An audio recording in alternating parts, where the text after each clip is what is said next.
ஆராதனைக்கு ஆரம்பமாக 143ஆம் சங்கீதத்தை சேர்ந்து வாசிப்போம். சங்கீதம் 143, பக்கம் 759.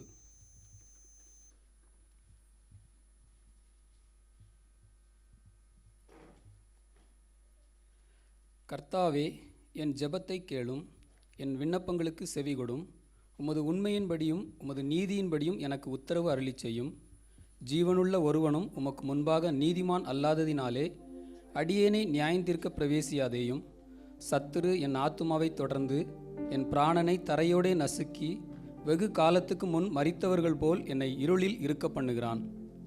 என் ஆவி என்னில் தேங்குகிறது, என் இருதயம் எனக்குள் சோர்ந்து போகிறது. பூர்வ நாட்களை நினைக்கிறேன், உமது செய்கைகளை எல்லாம் தியானிக்கிறேன். உமது கரத்தின் கிரியைகளை யோசிக்கிறேன்.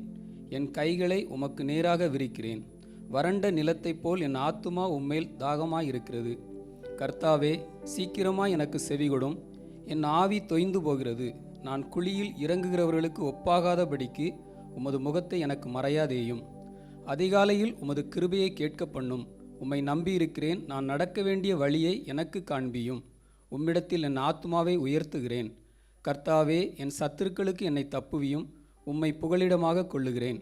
உமக்கு பிரியமானதை செய்ய எனக்கு போதித்தருளும். நீரே தேவன். உம்முடைய நல்ல ஆவி என்னை செம்மையான வழியிலே நடத்துவாராக. கர்த்தாவே, உம்முடைய நாமத்தின் நிமித்தம் என்னை உயிர்ப்பியும். உம்முடைய நீதியின்படி என் ஆத்துமாவை இடுக்கத்திற்கு நீங்களாக்கிவிடும். உமது கிருபையின்படி என் சத்துருக்களை அழித்து என் ஆத்துமாவை ஒடுக்குகிற யாவரையும் சங்காரம் பண்ணும். நான் உமது அடியேன். உமக்கு பிரியமானதை செய்ய எனக்கு போதித்தருளும். நீரே என் தேவன். உம்முடைய நல்ல ஆவி என்னை செம்மையான வழியிலே நடத்துவாராக. ஜெபம். கிருபையும் இரக்கமுள்ள எங்கள் அன்பின் பரலோக பிதாவே, உம்மை நன்றியோடு துதிக்கிறோம் ராஜா, ஸ்தோத்திரிக்கிறோம் தகப்பனே. இந்த அருமையான காலை நேரத்திற்காக உமக்கு நன்றி செலுத்துகிறோம் தகப்பனே. இந்த காலை நேரத்திலும் தகப்பனே, உம்முடைய சமூகத்தில் வந்து தகப்பனே, நீர் எங்களுக்கு செய்த நல்ல காரியங்களுக்காக உமக்கு நன்றி செலுத்த, உம்மை புகழ, உம்மை துதிக்க, உம்மை பாட கர்த்தர் எங்களுக்கு கொடுத்த அந்த அருமையான நாளுக்காக உமக்கு நன்றி செலுத்துகிறோம் ராஜா. நன்றியோடு உம்மை துதிக்கிறோம் தகப்பனே. சங்கீதக்காரன் சொன்னது போல தகப்பனே, மரித்தவர்களும் மௌனத்தில் இறங்குறவர்களும் கர்த்தரை துதியார்கள் என்று வேதம் சொல்லுகிறது தகப்பனே. நீர் எங்களுக்கு நல்ல ஜீவனை கொடுத்திருக்கிறீர் தகப்பனே, உண்மை நாங்கள் துதிக்கிறோம் தகப்பனே. எங்களுக்கு நல்ல வேலையை கொடுத்திருக்கிறீர், உமக்கு துதிக்கிறோம் தகப்பனே. உண்மை நன்றி செலுத்துகிறோம் ராஜா. கடந்த நாட்கள் முழுவதும் எங்களை கண்ணின் மணியை போல நீர் பாதுகாத்தீர், உமக்கு நன்றி செலுத்துகிறோம் தகப்பனே. இந்த வருடத்தை நாங்கள் இப்பொழுதுதான் ஆரம்பித்த மாதிரி ஒரு சூழ்நிலை இருந்தது தகப்பனே. இந்த வருடத்தை முடிக்கக்கூடிய கடைசி கால நேரங்களில் வந்திருக்கிறோம் தகப்பனே. இந்த 9 மாதங்கள் எங்களை கிருபையா நீர் பாதுகாத்தீர், உமக்கு நன்றி செலுத்துகிறோம் ராஜா. இந்த மாதத்தின் முதலாம் வாரத்திலும் தகப்பனே, உம்முடைய சமூகத்தில் நாங்கள் நிற்கிறோம் ராஜா. கர்த்தாவே, நீர் எங்களுக்கு செய்த ஒவ்வொரு நன்மைக்காக உம்மை துதிக்கிறோம் தகப்பனே. தாவீது ராஜா சொன்னது போல தகப்பனே, கர்த்தரை நான் எக்காலமும் ஸ்தோத்தரிப்பேன், அவர் துதி எப்பொழுதும் என் வாயில் இருக்கும் என்று சொல்வது போல தகப்பனே, உம்மை நாங்கள் துதிக்கிற துதியோடு கர்த்தாவே, ஒவ்வொரு நாளும் உண்மை நீர் எங்களோடு கூட இருக்கிற அந்த ஒரு உணர்வோடு நாங்கள் இருக்க எங்களுக்கு உதவி செய்ய ராஜா. உண்மை நன்றியோடு துதிக்கிறோம், ஸ்தோத்தரிக்கிறோம் தகப்பனே. நன்றி செலுத்துகிறோம் ராஜா. நீர் செய்த அநேக காரியங்கள், எங்களுடைய வாழ்க்கையில் நீர் செய்த அநேக நன்மைகள் உண்டு தகப்பனே. நாங்கள் உண்மை நன்றியோடு துதிக்கிறோம், முழு மனதோடு உண்மை துதிக்கிறோம் ராஜா. உம்முடைய கிருபையும் வழி நடத்தலும் அன்றாடம் தினம் நாங்கள் உணர கர்த்தர் எங்களுக்கு கிருபை பாராட்டியிருக்கிறோம், உமக்கு நன்றி செலுத்துகிறோம் ராஜா. எல்லா சூழ்நிலையும் கர்த்தர் எங்களுக்கு போதுமானவராக இருந்தீர், உமக்கு நன்றி செலுத்துகிறோம் ராஜா. நன்றியோடு உண்மை துதிக்கிறோம், ஸ்தோத்தரிக்கிறோம் தகப்பனே. இந்த அருமையான ஆராதனைக்காக உம்முடைய சமூகத்தில் வருகிற ராஜா. இந்த இடத்தை நீர் பரிசுத்தப்படுத்தும் தகப்பனே. உம்முடைய ரத்தத்தை கொண்டு இந்த இடத்தை தெளிக்கிறோம் ராஜா. கர்த்தாவே, உம்முடைய வஸ்திர தொங்கலால் இந்த இடத்தை மூடும் ராஜா. உம்முடைய மகிமையின் பிரசன்னத்தை நாங்கள் உணர எங்களுக்கு உதவி செய்ய ராஜா. கர்த்தர் நீர் முழுவதுமாக மகிமைப்படும் ராஜா. அந்த இடத்தில் கர்த்தாவே, நாங்கள் ஏறெடுக்கிற ஆராதனை உம்முடைய சமூகத்தில் பிரியமாக இருக்கட்டும் ராஜா. உம்மை நன்றியோடு துதிக்கிறோம், ஸ்தோத்திரிக்கிறோம் தகப்பனே. ஆராதனையில் தகப்பனே, மியூசிக் வாசிக்கும் பொழுதும் தகப்பனே, ஆராதனை செய்யும் பொழுதும் தகப்பனே, உம்முடைய நாமம் மையப்படட்டும் ராஜா. நேர்த்தியான ஒரு ஆராதனை நாங்கள் ஏறெடுக்க கர்த்தர் எங்களுக்கு கிருபை செய்யும் ராஜா. உம்முடைய துதிக்கிறோம், ஸ்தோத்தரிக்கிறோம் ராஜா. வசனத்திற்காக வேண்டி உம்முடைய சமூகத்தில் வருகிற ராஜா. அநேக தேவைகள், அநேக சூழ்நிலைகள், அநேக தோல்விகள் மத்தியில் வந்திருக்கலாம் தகப்பனே. உம்முடைய வசனம் எங்களை ஆறுதல் படுத்தட்டும் ராஜா. நீர் எங்களோடு ஜீவனுள்ள தேவன் எங்களோடு இருக்கிறீர் என்ற உணர்வு எங்களுக்கு வரட்டும் தகப்பனே. நீர் அப்படிப்பட்ட ஒரு சிந்தையில், அப்படிப்பட்ட ஒரு உணர்வில் நாங்கள் இருக்க கர்த்தர் உதவி செய்யும் ராஜா. வசனத்தின் மூலமாக நாங்கள் பிரயோஜனப்பட, பலப்பட, கர்த்தருக்குள் இன்னும் நிலைத்திருக்க கர்த்தர் எங்களுக்கு உதவி செய்யும் ராஜா. வசனம் எங்களுடைய மனதில் ஆழத்தில் பதிந்து அதன்படி நடக்க எங்களுடைய வாழ்க்கை நீர் மாற்று ராஜா. உம்முடைய பிரசன்னமும் வழிநடத்தலும் எங்களுக்கு கூட இருக்கட்டும் தகப்பனே. பிள்ளைகளுடைய வசனம் சொல்லுகிற காரியங்களுக்காக ஜெபிக்கிறோம் ராஜா. பிள்ளைகளை நீர் ஆசீர்வதியும் தகப்பனே. கர்த்தாவே அந்த காரியங்களை நீர் மகிமைப்படுவீர் ராஜா. கர்த்தாவே காணிக்கை பகுதிக்காக வேண்டிய உம்முடைய சமூகத்தில் வரும் ராஜா. கர்த்தாவே உம்முடைய கரத்திலிருந்து நாங்கள் வாங்கி கொண்டதை உம்முடைய ஆலயத்தில் கர்த்தாவே உம்முடைய கரத்திற்கு உம்முடைய சமூகத்திற்கு தருகிறோம் ராஜா. மனப்பூர்வமாக கொடுக்கிற அந்த காணிக்கையை கர்த்த நீர் அங்கீகரித்தரலும். எங்களுடைய கையின் பிரயாசங்களை கர்த்த நீர் ஆசீர்வதியும் தகப்பனே. நாங்கள் 30, 60, 100 பலன் பெற கர்த்தர் உதவி செய்யும் ராஜா. கர்த்தாவே நாங்கள் கொடுக்கிற காணிக்கைகள் கர்த்தாவே நல்ல இடத்தில் கர்த்தாவே நல்ல காரியங்களுக்கு பயன்பட கர்த்தர் உதவி செய்யும் ராஜா. உங்களுடைய ராஜ்யத்தை கட்டுகிற பணிக்கென்று பயன்பட கர்த்தர் உதவி செய்யும் தகப்பனே. கடந்த 2 வார காலமாக கர்த்தாவே மிஷினரி காரியங்களை குறித்து அநேக காரியங்களை நாங்கள் கேள்விப்பட்டோம் தகப்பனே. கர்த்தர் எங்களுடைய மனதில் கர்த்தாவே மிஷினரி பாரத்தை எங்களுடைய மனதில் தர வேண்டும் என்று உடைய சமூகத்தில் ஜெபிக்கிறோம் ராஜா. கர்த்தர் நீர் பொறுப்படுத்திக்கொள்ளும் தகப்பனே. கம்யூனியனுக்காண்டி வருகிறோம் தகப்பனே. கர்த்தர் நீர் பொறுப்படுத்திக்கொள்ளும் ராஜா. கம்யூனியன் கர்த்தர் நீர் ஆசீர்வதியும் தகப்பனே. உம்முடைய சமூகத்தில் கர்த்தாவே மாதந்தோறும் ஒரு நடைமுறைக்காக கர்த்தாவே நாங்கள் பாரம்பரியமாக செய்யாதபடி தகப்பனே மிகவும் பயபக்தியோடு கர்த்தாவே அந்த காரியத்தில் கர்த்தாவே நீர் மயம்பட வேண்டும் என்று உம்முடைய சமூகத்தில் ஜெபிக்கிற ராஜா. உம்முடைய ரத்தத்தையும் உம்முடைய சரீரத்தையும் நாங்கள் உட்கொண்டு தகப்பனே உம்மில் நிலைத்திருக்க கர்த்தர் எங்களுக்கு உதவி செய்ய ராஜா. முழு ஆராதனை உம்முடைய சமூகத்தில் தருகிறோம் தகப்பனே. தொடக்கம் முதல் முடிவு மட்டும் உம்முடைய பிரசன்னம் எங்களோடு கூட இருக்கட்டும். எல்லா துதி கனம் மகிமை எல்லாவற்றையும் மக்கே செலுத்துகிறோம். மீட்பர் இயேசுவின் மூலம் ஜெபங்களை எங்கள் ஜீவனில் நல்ல பிதாவே, ஆமென்.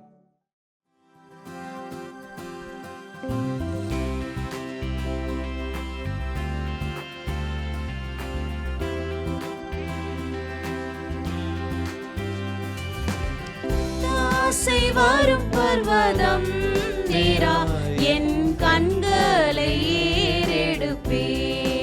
ஒரு மனமாய் வரும் பர்வதம் நேரா என் கண்களை ஏறெடுப்பே. வானமும் பூமியும் படைத்த வல்ல தேவனிடமிருந்தே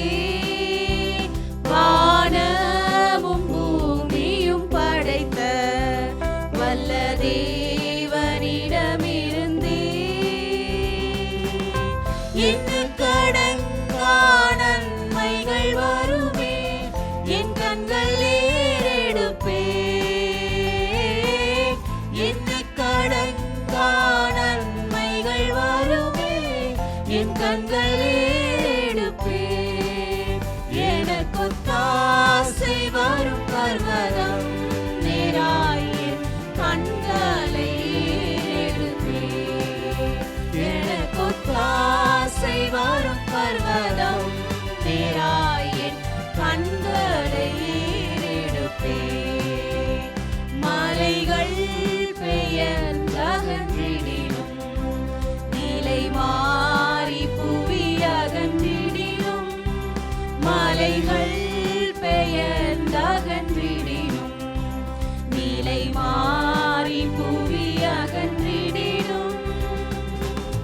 மாறிடுமோ அவர் கிருபை என்னாலும் ஆறுதல் எனக்கு அவரே.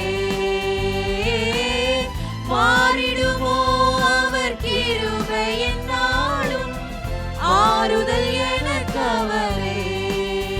எனக்கு தாசை வரும் பர்வதம் நேராய் என் கண்களை ஏறெடுப்பே. எனக்கு தாசை வரும் பர்வதம் நேராய் என் கண்களை ஏறெடுப்பே. என் காலை தள்ளாட ஒட்டார் என்னை காக்கும் தேவன் உறங்கார். என் காலை தள்ளாட ஒட்டார் என்னை காக்கும் தேவன் உறங்கார். இஸ்ரவேலை காக்கும் நல் தேவன் ராப்பகல் உறங்காரே. இஸ்ரவேலை காக்கும் நல் தேவன் ராப்பகல் உறங்காரே. எனக்கு தாசை வரும் பர்வதம் நேராய் என் கண்களை ஏறெடுப்பே. எனக்கு தாசை வரும் பர்வதம் நேராய் என் கண்களை ஏறெடுப்பே. வலப்பக்கத்தில் நிழல் அவரே, வழுவாமல் காப்பவர் அவர்.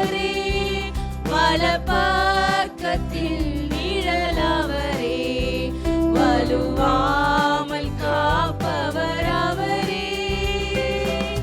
சூரியன் பகலில் சந்திரன் இரவில் சேதப்படுத்தாதே. சூரியன் பகலில் சந்திரன் இரவில் சேதப்படுத்தாதே. எனக்கு ஆசை வரும் பர்வதம் நேராய கண்களை ஏறெடுப்பே. எனக்கு ஆசை வரும் பர்வதம் நேராய கண்களை ஏறெடுப்பே.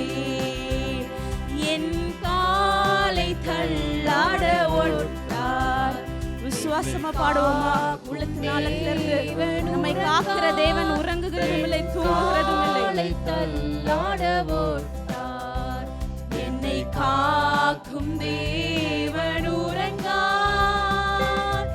இஸ்ரவேலை காக்கும் நல் தேவன் ராப்பகல் உறங்காரே. இஸ்ரவேலை காக்கும் நல் தேவன் ராப்பகல் உறங்காரே.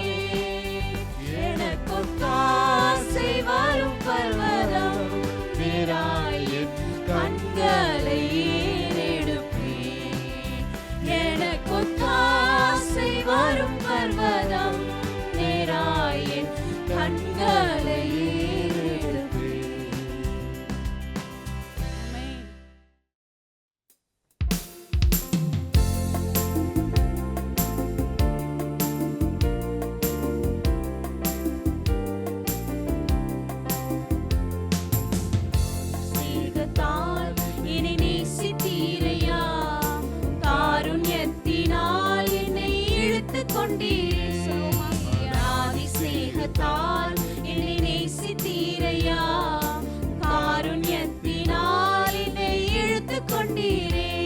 உங்க அன்பு பெரியது, உங்க இரக்கம் பெரியது, உங்க கிருபை பெரியது, உங்க தயவு பெரியது.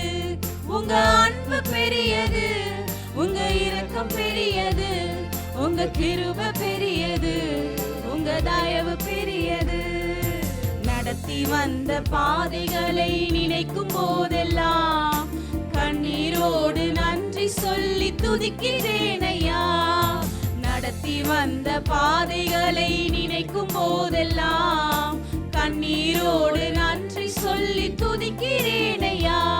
உங்க அன்பு பெரியது, உங்க இரக்கம் பெரியது, உங்க கிருபை பெரியது, உங்க தயவு பெரியது. உங்க அன்பு பெரியது, உங்க இரக்கம் பெரியது, உங்க கிருபை பெரியது, உங்க தயவு பெரியது.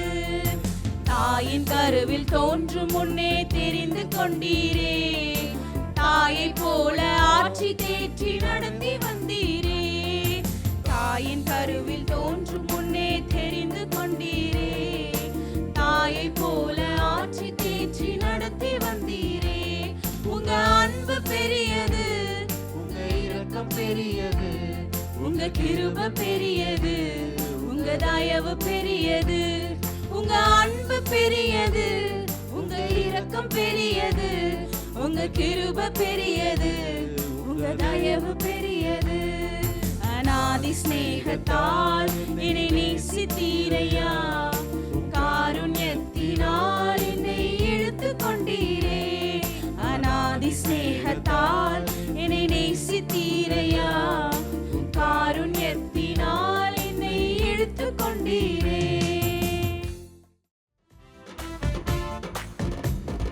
உம்மை நம்பும் நான் பாக்கியவான், உம்மையே நம்பியிருப்பேன். உம் அன்பை நம்பும் நான் பாக்கியவான், அன்பையே நம்பியிருப்பேன். உம்மை நம்பும் நான் பாக்கியவான், உம்மையே நம்பியிருப்பேன். உம் அன்பை நம்பும் நான் பாக்கியவான், அன்பையே நம்பியிருப்பேன். உம்மை நம்புவேன், நான் உம்மை நம்புவேன், உம்மையே நம்பியிருப்பேன். உம்மை நம்புவேன், நான் உம்மை உம்மை நம்புவேன், உம்மையே நம்பியிருப்பேன். உம்மை நம்பும் நான் பாக்கியவான், உம்மையே நம்பியிருப்பேன். உம் அன்பை நம்பும் நான் பாக்கியவான், உம் அன்பையே நம்பியிருப்பேன்.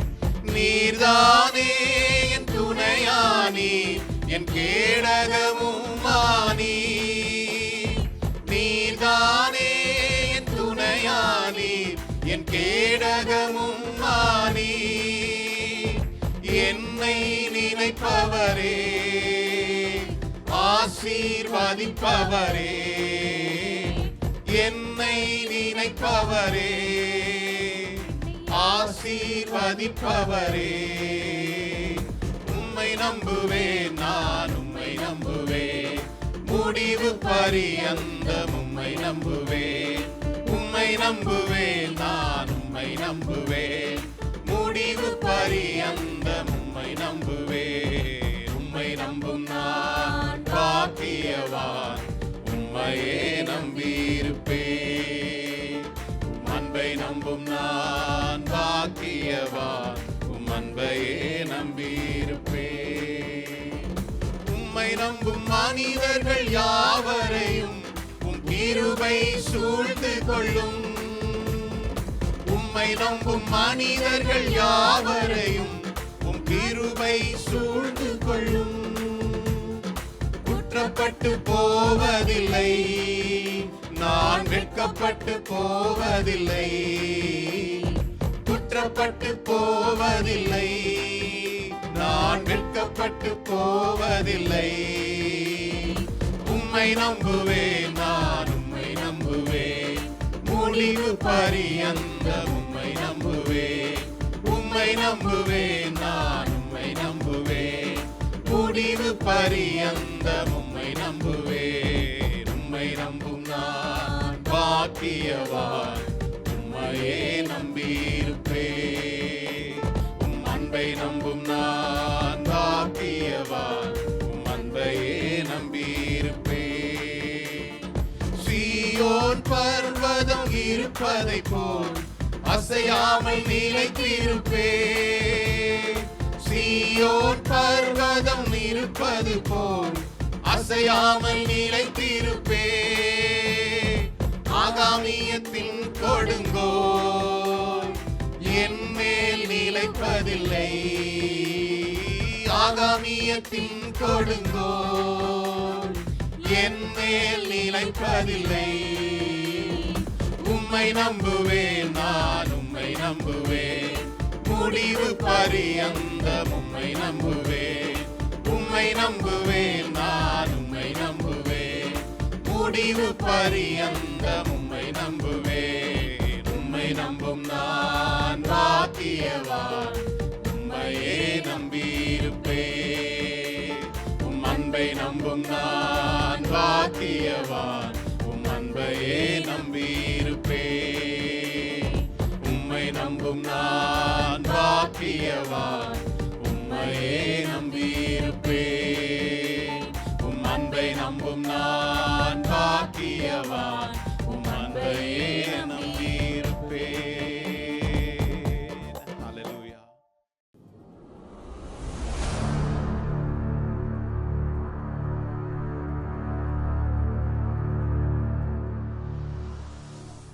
ஹல்லேலூயா. இந்த புதிய மாதத்தில் முதல் வாரத்தில் நாம் கர்த்தர் இணைந்து அவரை ஆராதிக்கும்படி கொடுத்த இந்த நல்ல தருணத்திற்காக அவரை ஸ்தோத்தரிக்கிறேன். மீண்டும் ஒரு புதிய மாதம். இந்த புதிய மாதத்திற்குள் பிரவேசிக்கின்ற உங்கள் ஒவ்வொருவரையும் ஒரு புதிய தயவை கர்த்தர் கட்டளையிடுவார் என்று சொல்லி நான் வாழ்த்துகிறேன். இந்த முதல் நாளிலும் கூட இந்த மாதத்தின் முதல் நாள் ஆராதனையில் நாம் படித்தபடி கர்த்தர் தயை பெருக செய்கிறார். தயையை பெற்றுக்கொள்ளுகிற ஒரு மாதமாய் அமையும்படி உங்களை நான் வாழ்த்துகிறேன். அதனுடைய தொடர்ச்சியாய் கூட நாம் எஸ்தரின் புஸ்தகத்திலிருந்து சில வசனங்களை தியானித்தோம். எஸ்தருக்கு அவள் மொர்தெகாயின் கண்களில் முதல்ல என்ன செய்யப்பட்டது? தயவு கிடைக்கப்பட்டது. மொர்தெகாய்க்கும் எஸ்தருக்கும் உள்ள உறவு என்னது? ஆமாம், மொர்தெகாய்க்கு சித்தப்பா பொண்ணு தான், கசன், அண்ணன் தான். ஆனால் அவளை தன்னுடைய சொந்த குமார்த்தி போல, தன்னுடைய சொந்த மகளை போல என்ன செய்தான்? அவன் வளர்த்தான் என்று சொல்லி பார்க்கிறோம். இரண்டாவதாக அவள் ஏகாயின் கண்களில் அவளுக்கு ஒரு தயை கிடைத்தது, ராஜாவின் கண்களில் தயை கிடைத்தது. இப்படி அவளை பார்க்கின்ற ஒவ்வொரு ஜனத்தின் மத்தியிலும் அவளுக்கு ஒரு தயை கர்த்தர் என்ன செய்தார்? கட்டளையிட்டார். இன்னைக்கு உங்களை பார்த்து சொல்றேன், அந்த தயை உங்களுடைய வாழ்க்கையிலும் கர்த்தர் என்ன செய்திருக்கிறாரு? மனிதர்கள் கண்களுக்கு முன்பதாக தயை கிடைக்கும்படி கர்த்தர் உங்களுக்கு இந்த மாதத்தில் கட்டளையிடுவார்னு சொல்லி உங்களோடு கூட நான் பேச வாஞ்சுகிறேன். 10வது மாதம்ல ஒரு பரிபூரணத்திற்கு நேராக நாம் கடந்து வந்திருக்கிறோம். Number 10, it's always perfection. ஒரு பரிபூரணத்திற்கு நேராக உங்களை கடத்தி சொல்லியிருக்கிறார். இந்த மாதத்தில், இந்த வருடத்தின் முதல் ஆராதனையில் நாம் சொன்னபடி நித்திய மகிழ்ச்சி உங்கள் தலைமையில் இருக்கும் அப்படின்னு சொல்றோம். இந்த வார்த்தையை நீங்கள் தொடர்ந்து நீங்கள் தியானித்து கொண்டே இருக்கும்போது தான் அதனுடைய ஆசீர்வாதத்தை நாம் சுதந்திரித்துக் கொள்ள முடியும். புதிய தயை.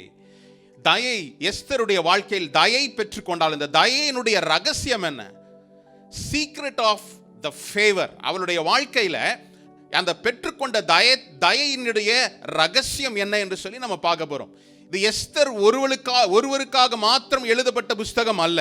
இந்த புஸ்தகத்தில் இருந்து உங்களுக்கும் எனக்கும் கர்த்தர் போதிக்கக்கூடிய வார்த்தைகள் என்ன என்பதை நாம் நிதானித்து அறிந்து கொண்டோம் என்றால் அவர் இன்றும் நம்மோடு கூட பேசிக் கொண்டிருக்கிறார். இது ஒரு ஸ்டோரி புக் இல்ல, இது ஒரு ஹிஸ்டரி புக் மட்டுமல்ல, இது ஒரு போயட்ரி புக் மாத்திரம் அல்ல.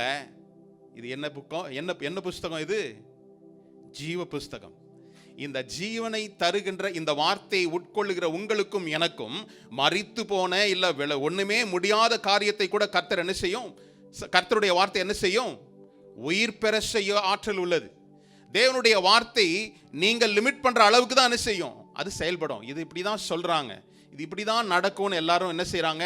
முத்திரை குத்திட்டாங்க. ஆனால் இவர்களுக்கு எல்லாம் மேலான காரியம். ஹல்லேலூயா. ஒரு வாசகத்தை இந்த வாரத்தில் நான் படித்தேன்.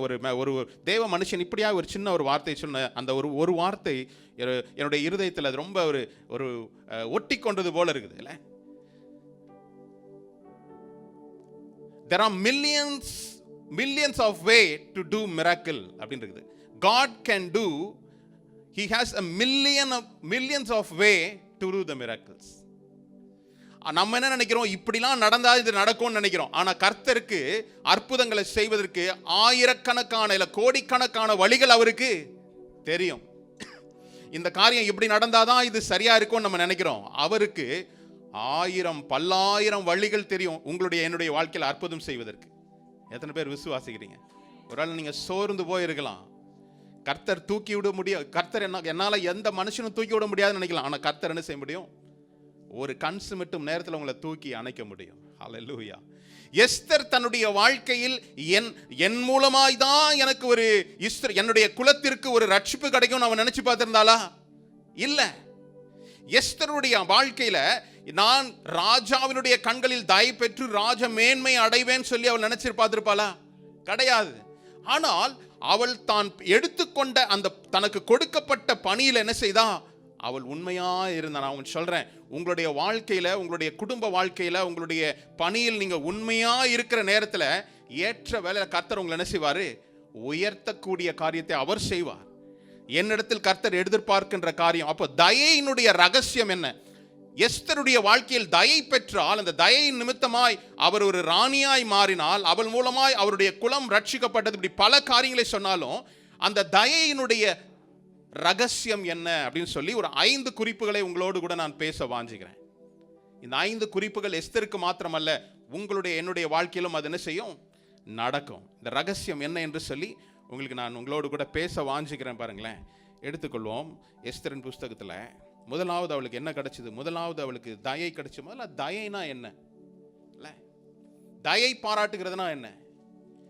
கர்த்தரிடத்திலிருந்து நாம் தயை பெற்றுக்கொள்கிறோம். அதுபோலவே மனுஷங்களிடத்திலையும் கர்த்தர் என்ன செய்கிறார்? சில தயை நமக்கு கட்டளையிடுகிறார். ஒவ்வொரு மனுஷனுக்கும் யார் மூலமாவது ஏதாவது ஒரு தயை நமக்கு என்ன செய்தது? கிடைத்தது நிமித்தமாக தான் நம்ம இந்த இடத்துல இருக்கிறோம்.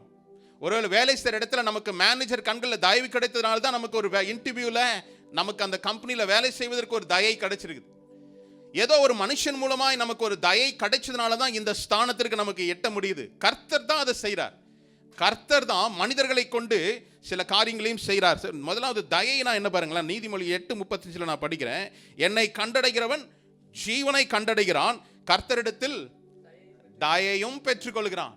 என்னை கண்டடைகிறவன் ஜீவனை கண்டடைகிறான், கர்த்தரிடத்தில் தயையும் பெற்றுக்கொள்கிறான். அப்ப என்னன்றது என்ன சொல்லப்பட்டிருக்குது? யார் இது?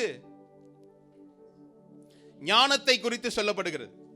ஞானத்தை கண்டடைகிறவன் என்ன செய்யறான்? ஜீவனை கண்டடைகிறான். யார் அந்த ஞானம்? கர்த்தரே ஞானம். நம்ம இந்த உலகத்தில் இது தெரிஞ்சா இது ஞானம் நினைக்கிறோம். ஆனால் தேவனை அறிந்தால் சகல ஞானத்தையும் நீங்க என்ன செய்ய முடியும்? பெற்றுக்கொள்ள முடியும். என்னை கண்டடைகிறவன் ஜீவனை கண்டடைகிறான், கர்த்தரிடத்தில் தயையும் பெறுவான் அப்படின்னு இருக்குது. நீதிமொழிகள் 18:22 சொல்லப்பட்டது, மனைவியை கண்டடைகிறவன் நன்மையானதை கண்டடைகிறான், கர்த்தரிடத்தில் கர்த்தரால் தயையும் பெற்றுக்கொள்கிறான். அப்போ என்ன அர்த்தம்?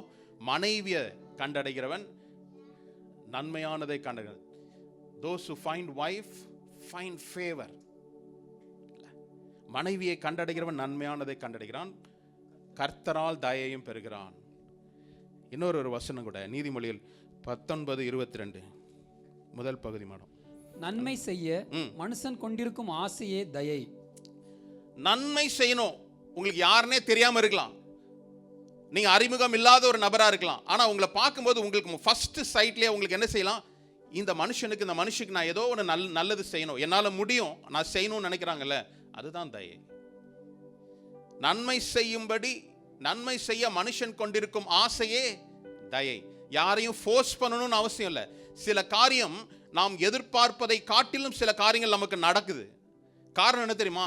கர்த்தர் சில நபர்களை நமக்காக என்ன செய்கிறாரு? ஆயத்தம் பண்ணி வைத்திருக்கிறார். எஸ்தர் போவதற்கு முன்பதாக அங்கு இருந்த வஸ்தியை அவர் என்ன செய்யணும்? வெளியே துரத்தணும். அதற்குரிய வழியை அவள் செய்ததில் ஏதாவது தவறா இருக்குமா நான் யோசித்து பார்த்தேன்னா, அவர் செய்ததில் எந்த தவறும் இல்லை அப்படின்றதான் என்னுடைய. ஆனால் கர்த்தர் சில ஆட்களை உயர்த்தணும்னா, ஒருவனை உயர்த்தி ஒருவனை என்ன செய்யறார்? அவரு உங்களை உயர்த்தணும்னு ஒரு சித்தம் வச்சிருந்தாருன்னா, உங்களுக்கு மேலான எவ்வளோ பலசாலியா இருந்தாலும் அவனை கீழே கொண்டு வருவது அவரோட வேலை. நம்ம அதை செய்ய முடியாது. இந்த ஆளை எப்படியாவது நம்ம கம்பீட் பண்ணி நான் ஆளா வரணும், நம்ம முயற்சி அல்ல. முயற்சி செய்யுங்க, நல்லது. ஆனால் கர்த்தரே ஒருவனை உயர்த்துகிறார், ஒருவனை என்ன செய்யறாரு? அவர் தாழ்த்துகிறார். அப்போ எஸ்தர் அந்த இடத்துல வேணும் அப்படின்றதுனால எஸ்தரை கொண்டு போய் வைப்பதற்கு அவர் என்ன செய்யறாரு? ஒரு பிளான் பண்றார், ஒரு முகாந்திரம் வச்சிருக்கிறார். எஸ்தருக்கு இதெல்லாம் தெரியுமா? எஸ்தருக்கு இந்த நான் ஏன் ராணி ஆகணும், நான் எதற்காக இந்த ராணி ஆக்கப்பட்டேன், ஏதாவது ஒன்று யோசிச்சிருப்பாளா? அவன் சொல்றேன், சில தயையை நீங்க பெற்றுக்கொள்ளணும்னா don't walk with human sense. நம்மளோட சில நேரம் என்ன நினைக்கிறோம்னா, நம்மளுடைய சென்ஸ், நம்மளுடைய எண்ணம் மிகவும் அதிகமாய் செயல்படுகிறோம்னு நினைச்சிட்டு என்ன செய்யறோம்? மனுஷ மூளையே யூஸ் பண்ணிட்டு பண்றோம். கர்த்தருக்கு கரத்துல நம்ம என்ன செய்யறதில்ல. எஸ்தர் ஒரு சிறு பெண் என்று சொல்லப்படுகிறது. ஒரு யங் கேர்ள், ஒரு சாதாரண ஒரு சிறு பெண் தான். யூத குலத்தில் இருந்து வந்த பெண் பெர்சியா தேசத்தின் ராணியாய் உயர்த்தப்பட்டது. எப்படின்னா, அவள் என்ன செய்யல?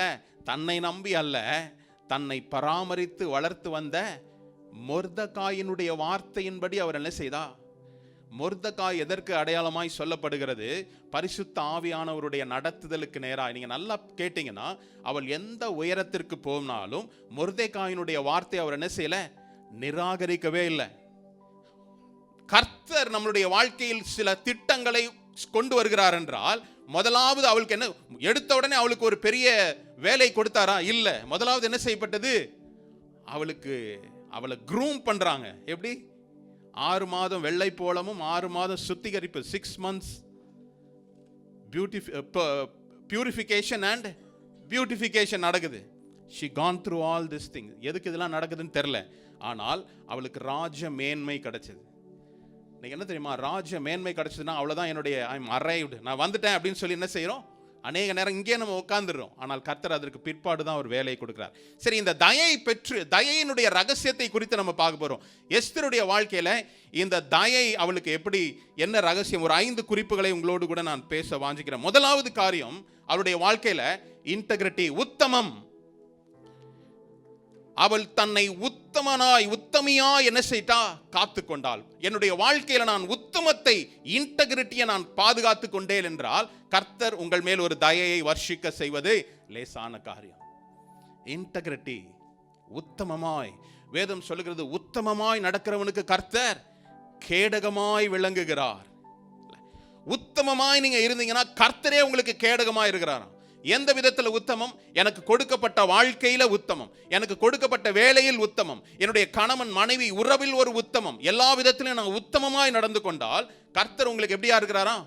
கேடகமா இருக்கிறார். உங்களுடைய வாழ்க்கையில் வருகிற சவால்களுக்கு அவர் கேடகமாய் விளங்குகிறார் என்று சொல்லி உத்தமமாய் அவர் என்ன செய்றாரு?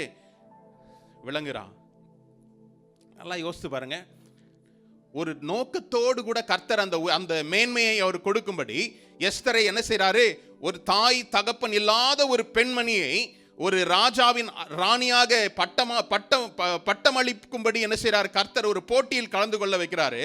முதலாவது 2வது வசனத்தை படிக்கலாமே. 2ஆம் அதிகாரத்தில் 2ஆம் அதிகாரத்தின் 9ஆம் வசனம்.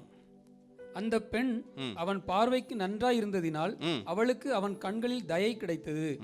ஆகையால் அவளுடைய சுத்திகரிப்புக்கு வேண்டியவைகளையும் அவளுக்கு தேவையான மற்றவைகளையும் அவளுக்கு கொடுக்கவும் ராஜ அரண்மனையில் இருக்கிற 7 தாதிமார்களை அவளுக்கு நியமிக்கவும் ஜாக்கிரதைப்பட்டு கன்னிமாடத்தில் சிறந்த ஒரு இடத்தில் அவளையும் அவள் தாதிமார்களையும் வைத்தான். ஹல்லேலூயா. யார் கண்களில் தயை கிடைக்குது? முதல்ல ஏகாயின் கண்களில் அவளுக்கு தயை கிடைக்குது. இந்த தயை கிடைத்தது நிமித்தமாய் அவள் என்ன செய்யறான்? 7 தாதிமார்களை கொடுக்கிறான், 7 மேட்ஸ் அவங்களுக்கு கொடுக்கிறான். அது மாத்திரமல்ல, கன்னிமாடத்தில் ஒரு உயர்ந்த இடத்துல, ஒரு நல்ல சிறந்த இடத்துல கொண்டு போய், ஆமா, நல்லா யோசிச்சு பாருங்க. உங்க ஆபீஸ்ல ஒரு பெரிய ஹெட் இல்ல ஒரு மேனேஜர் முன்னாடி, மேனேஜர் உங்களை ரொம்ப பிடிக்குன்னா நீங்க எப்படி இருப்பீங்க? உங்களுடைய நட பாவனையே வேற மாதிரி ஆயிரும். எல்லாம் நமக்கு கீழே தான், அப்படிதான் நம்ம பார்ப்போம் இல்ல?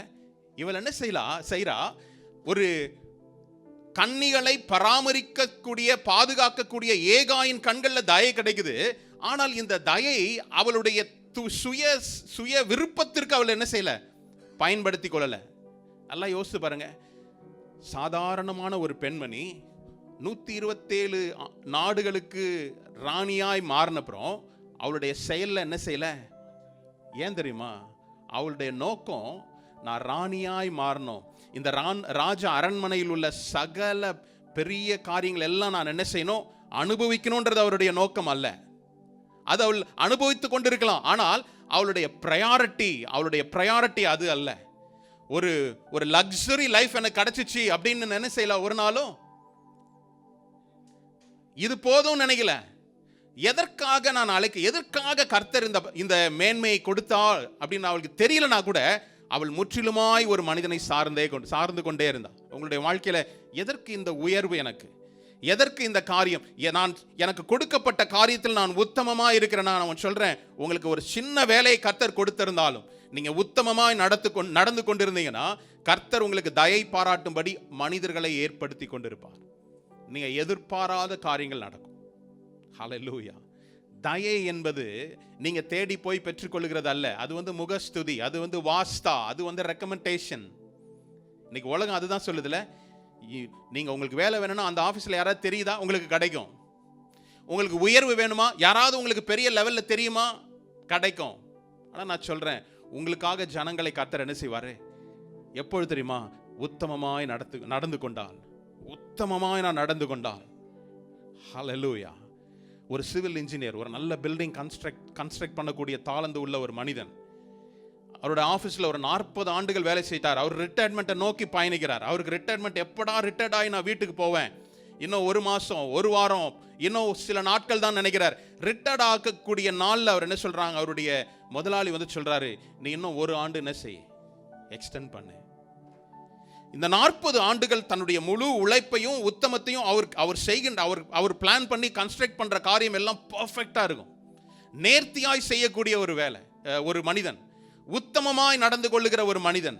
அதனால அந்த பாஸ் சொன்னார், நீ இன்னும் 1 வருஷம் எக்ஸ்டெண்ட் பண்ணு, ஒரு பெரிய ஒரு மேன்ஷன் எனக்காக நீ கட்டு, ஒரு வில்லாவை எனக்காக நீ கட்டு.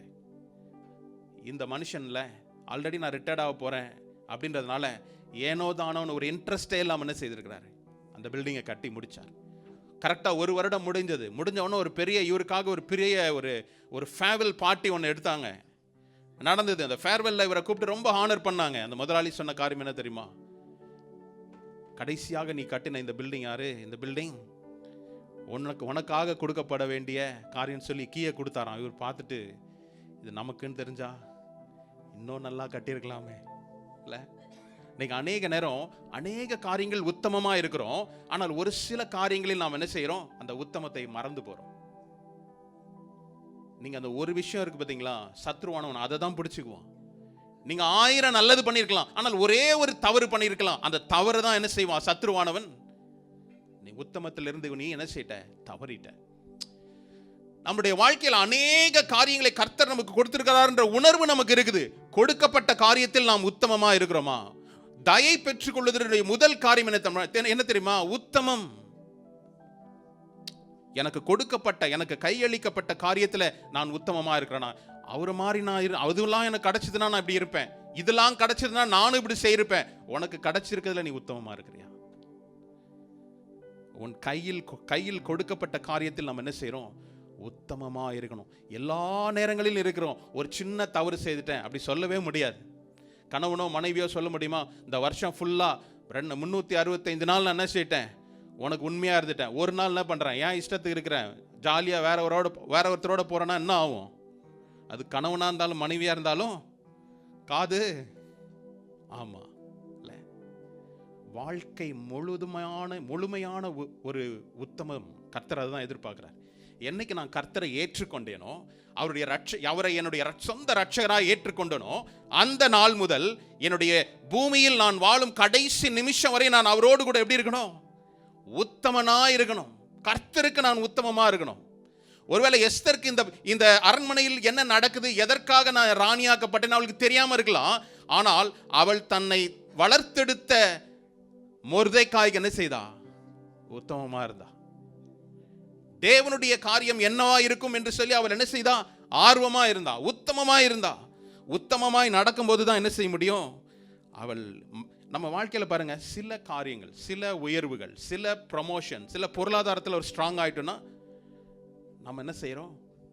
ஸ்லைட்டா ஒரு ட்ரிஃப்ட் ஆயிடுது. முன்னாடி இருந்த மாதிரி நான் கர்த்தரை தேடுறது இல்லை, முன்னாடி இருந்த மாதிரி வேதத்தை படிக்கிறது இல்லை, முன்னாடி இருந்த மாதிரி ஜெபிப்பதில் எனக்கு நேரம் இல்லை. காரணம் என்ன தெரியுமா? என்னுடைய உலக காரியங்கள் என்னுடைய உத்தமத்தில், தேவனை தேடுகிற அந்த உத்தமத்திலிருந்து நான் என்ன செய்கிறேன்? பின்னடைவு அடைகிறேன். ஆனால் எஸ்தர் என்ன செய்தா தெரியுமா? ராஜ வாழ்க்கை இல்லை, ஆடம்பரமான வாழ்க்கை அவளை கவர்ந்து கொள்ளலை. இன்னைக்கு உங்களை சொல்றேன், எதனால் நான் கவரப்படுகிறேனோ அது என்ன செய்து பிடித்து கொள்கிறது. எது நான் கவர்ந்து கொள்கிறேன்? நான் தேவனிடத்தில் என்னுடைய கவர்ந்து கொள்ளுகிறவனா இருக்கணும். கவர்ச்சி, என்னுடைய கவர்ச்சி எங்க இருக்குது? Where is my attraction? எது எனக்கு ரொம்ப பிடிச்ச காரியமா இருக்கு? தேவனை மாத்திரம் நீங்க பிடித்தவர்களா இருந்தா உலக காரியங்கள் உங்களை என்ன செய்யாது? ஒரு நாளும் பிடித்து கொள்ளாது. ஏன்னா உலகம் என்னை பிடிச்சு கொள்றதுக்கு அநேக அட்வர்டைஸ்மெண்ட்ஸ் பார்க்குறோம்ல, அநேக கலர்ஃபுல் அட்வர்டைஸ்மெண்ட்ஸ். ஒரு தடவை பார்த்தோன்னா மறுபடியும் பார்க்கணும் போல இருக்குது. அதுதான் ட்ராப். ஆனால் உத்தமமாய் நம்ம நடப்பதற்கு அப்போ ஃபர்ஸ்ட் காரியம் என்ன? அவள் பார்க்கிறவர்களுடைய கண்களில் தயை கிடைத்ததுன்னு சொல்லி பார்க்குறோம். அதே பாருங்க, அதே 2ஆம் அதிகாரத்தில் ராஜாவினுடைய கண்களையும், அவளை பார்க்கிற எல்லார் கண்களையும் தயவு கிடைத்தது. 16வது வசனத்தை பாருங்களேன். அப்படியே எஸ்தர் ராஜாவாகிய அகாஸ்வேரு அரசாளுகிற 7ஆம் வருஷம் தேபேத் மாதமாகிய 10ஆம் மாதத்திலே ராஜாவினிடத்தில் அரண்மனைக்கு அழைத்து கொண்டு போகப்பட்டாள். ஹல்லேலூயா.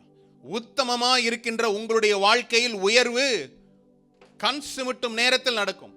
எஸ்தர் ராஜாவாகிய ஆகாஸ்வேரு அரசாளுகிற 7ஆம் வருஷம் தேபேத் மாதத்தில், எத்தனாவது மாதம்? இந்த மாதம் தான், 10வது மாதத்துல என்ன நடக்குதான்? ராஜாவினுடைய அரண்மனைக்கு அவ்வளோ நாள், ஒரு வருஷமா காத்திருந்தா, குறிப்பிட்ட நாளில் அவளை அழைத்து ராஜாவினிடத்தில் கொண்டு போகப்பட்டால் அதற்கு பிற்பாடு என்ன நடக்குது பாருங்க. 17வது வசனம். ராஜா சகல ஸ்திரீகளை பார்க்கிலும் எஸ்தர் மேல் அன்பு வைத்தான். சகல கன்னிகைகளை பார்க்கிலும் அவளுக்கு அவன் சமூகத்தில் அதிக தயையும் பட்சமும் கிடைத்தது. ஆகையால் அவன் ராஜ கிரீடத்தை அவள் சிரசின் மேல் வைத்து அவளை வஸ்தியின் ஸ்தானத்திலே பட்டத்து ஸ்திரீயாக்கினான். ஹல்லேலூயா.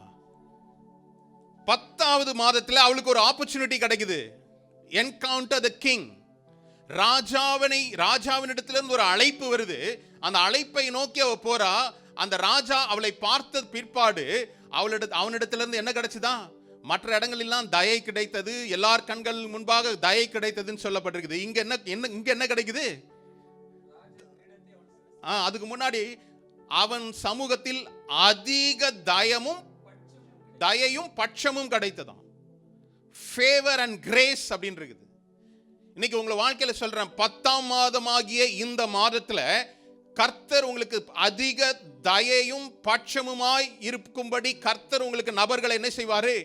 ஏற்படுத்துவார். ஆமா, ஒரு சில ஆமேன், நான் கத்தி பேசுற ஆமேன் கூட உங்களுக்கு வரல.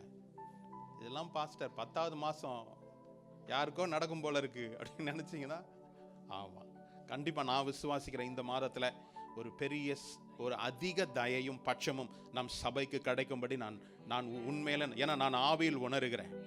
நான் ஒவ்வொரு நாளும் கர்த்தரிடத்துல கேட்கிறேன், கர்த்தாவே, இந்த வருடம் நீங்க சொன்னீங்க, இந்த வருடம் எங்களுடைய பிள்ளைகளை சிலர் அனுபவிச்சிருக்கிறாங்க, நித்திய மகிழ்ச்சிக்குள்ளர பிரவேசித்திருக்கிறாங்க. ஆனால் எல்லாரும் இந்த வார்த்தையை கேட்டிருக்கிறாங்க. உம்மை விசுவாசித்த ஒவ்வொரு பிள்ளைகளுடைய வாழ்க்கையிலும் நித்திய மகிழ்ச்சி இந்த தலைமையில இருக்கும்படி செய்யுங்க.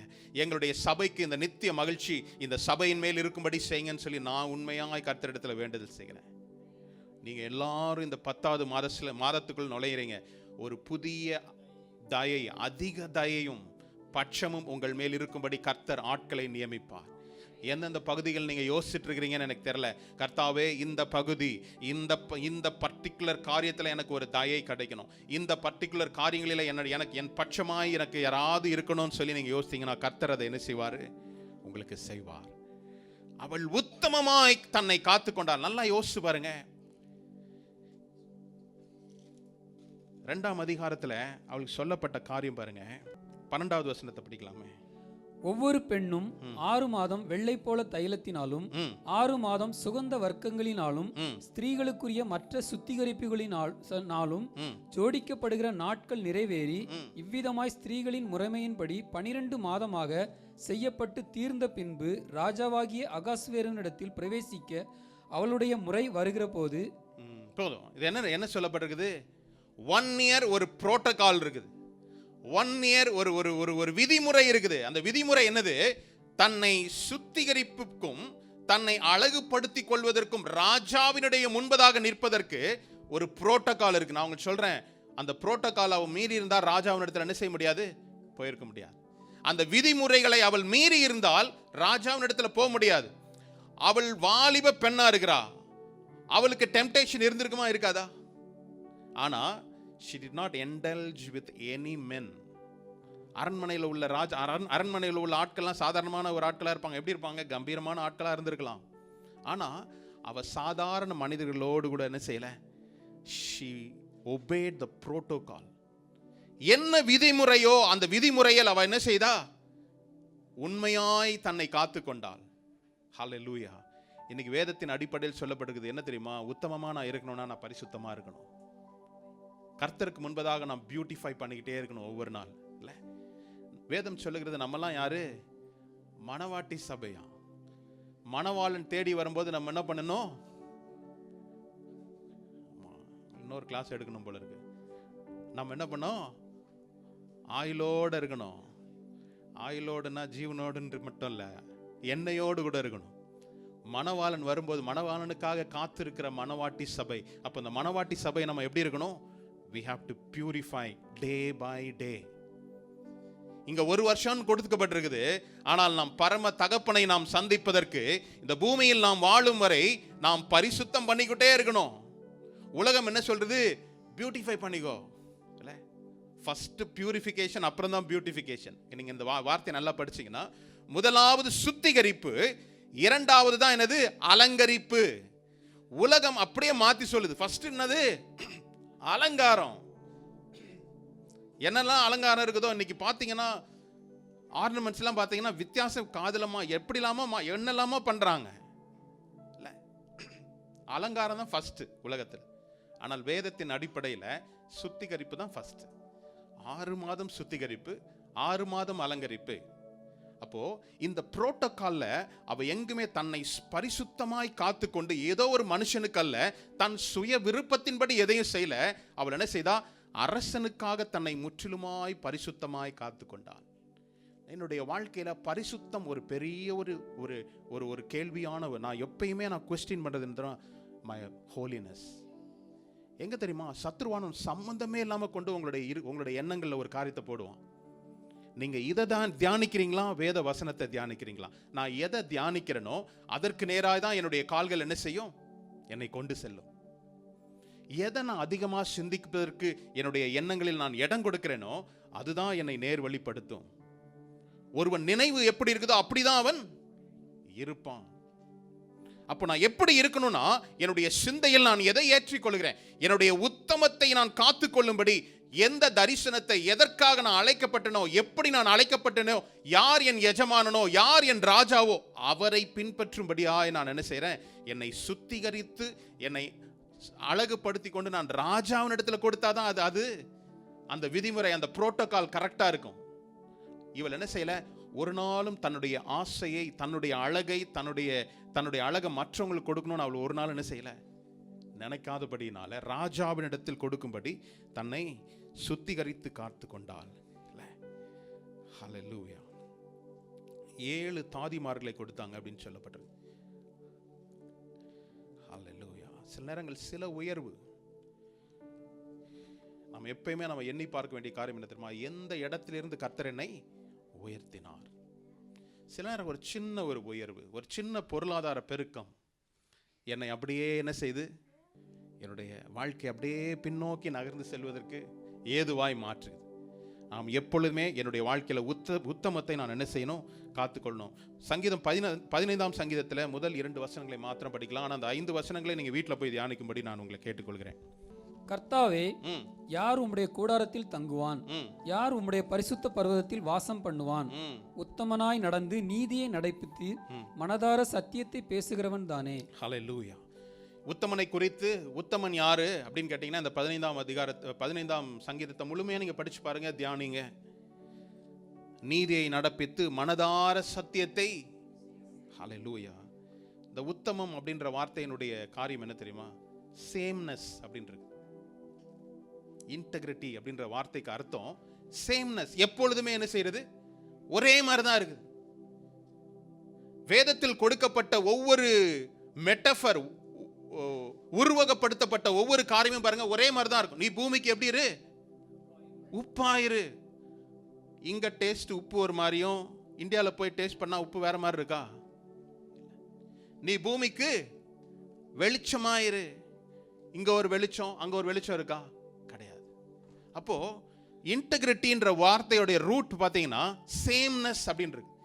எங்கும் ஒரே மாதிரி இருக்கிறதுக்காக நான் என்ன செய்யப்பட்டிருக்கிறேன், அழைக்கப்பட்டிருக்கிறேன். அப்போ என்னுடைய லைஃப் எப்பொழுதுமே ஒரே மாதிரி தான், ஒரே வாழ்க்கை. அது ரொம்ப அவசியம் இல்ல. அடுத்தது பாருங்க, 2வது, எனது ஐக்கியம் சரியான நபர்களோடு கூட உள்ள ஐக்கியம். தயை எப்பொழுது எனக்குள்ள கர்த்தர் தயை பெற்றுக்கொள்வதனுடைய ரகசியம் 2வது பாயிண்ட் என்னது, ஐக்கியம். என்னுடைய ஐக்கியம் சரியான நபரோடு கூட இருந்தா என்னுடைய வாழ்க்கையும் சரியாய் அமையும்.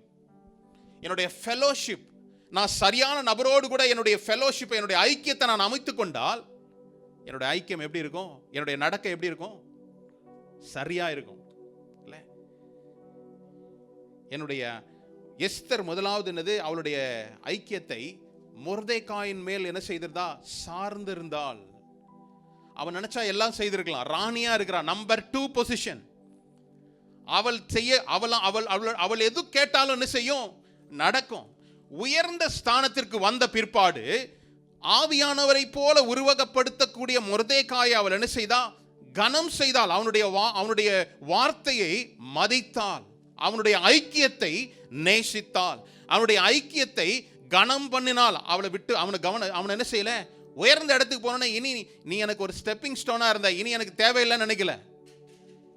அந்த உறவை கனப்படுத்தினாள், ஐக்கியத்தை கனப்படுத்தினாள் இல்ல. நான் யாருன்றதை, நான் யாரோடு சேர்ந்திருக்கிறேன்னு வச்சுதான் என்ன செய்யும், வெளிப்படும்.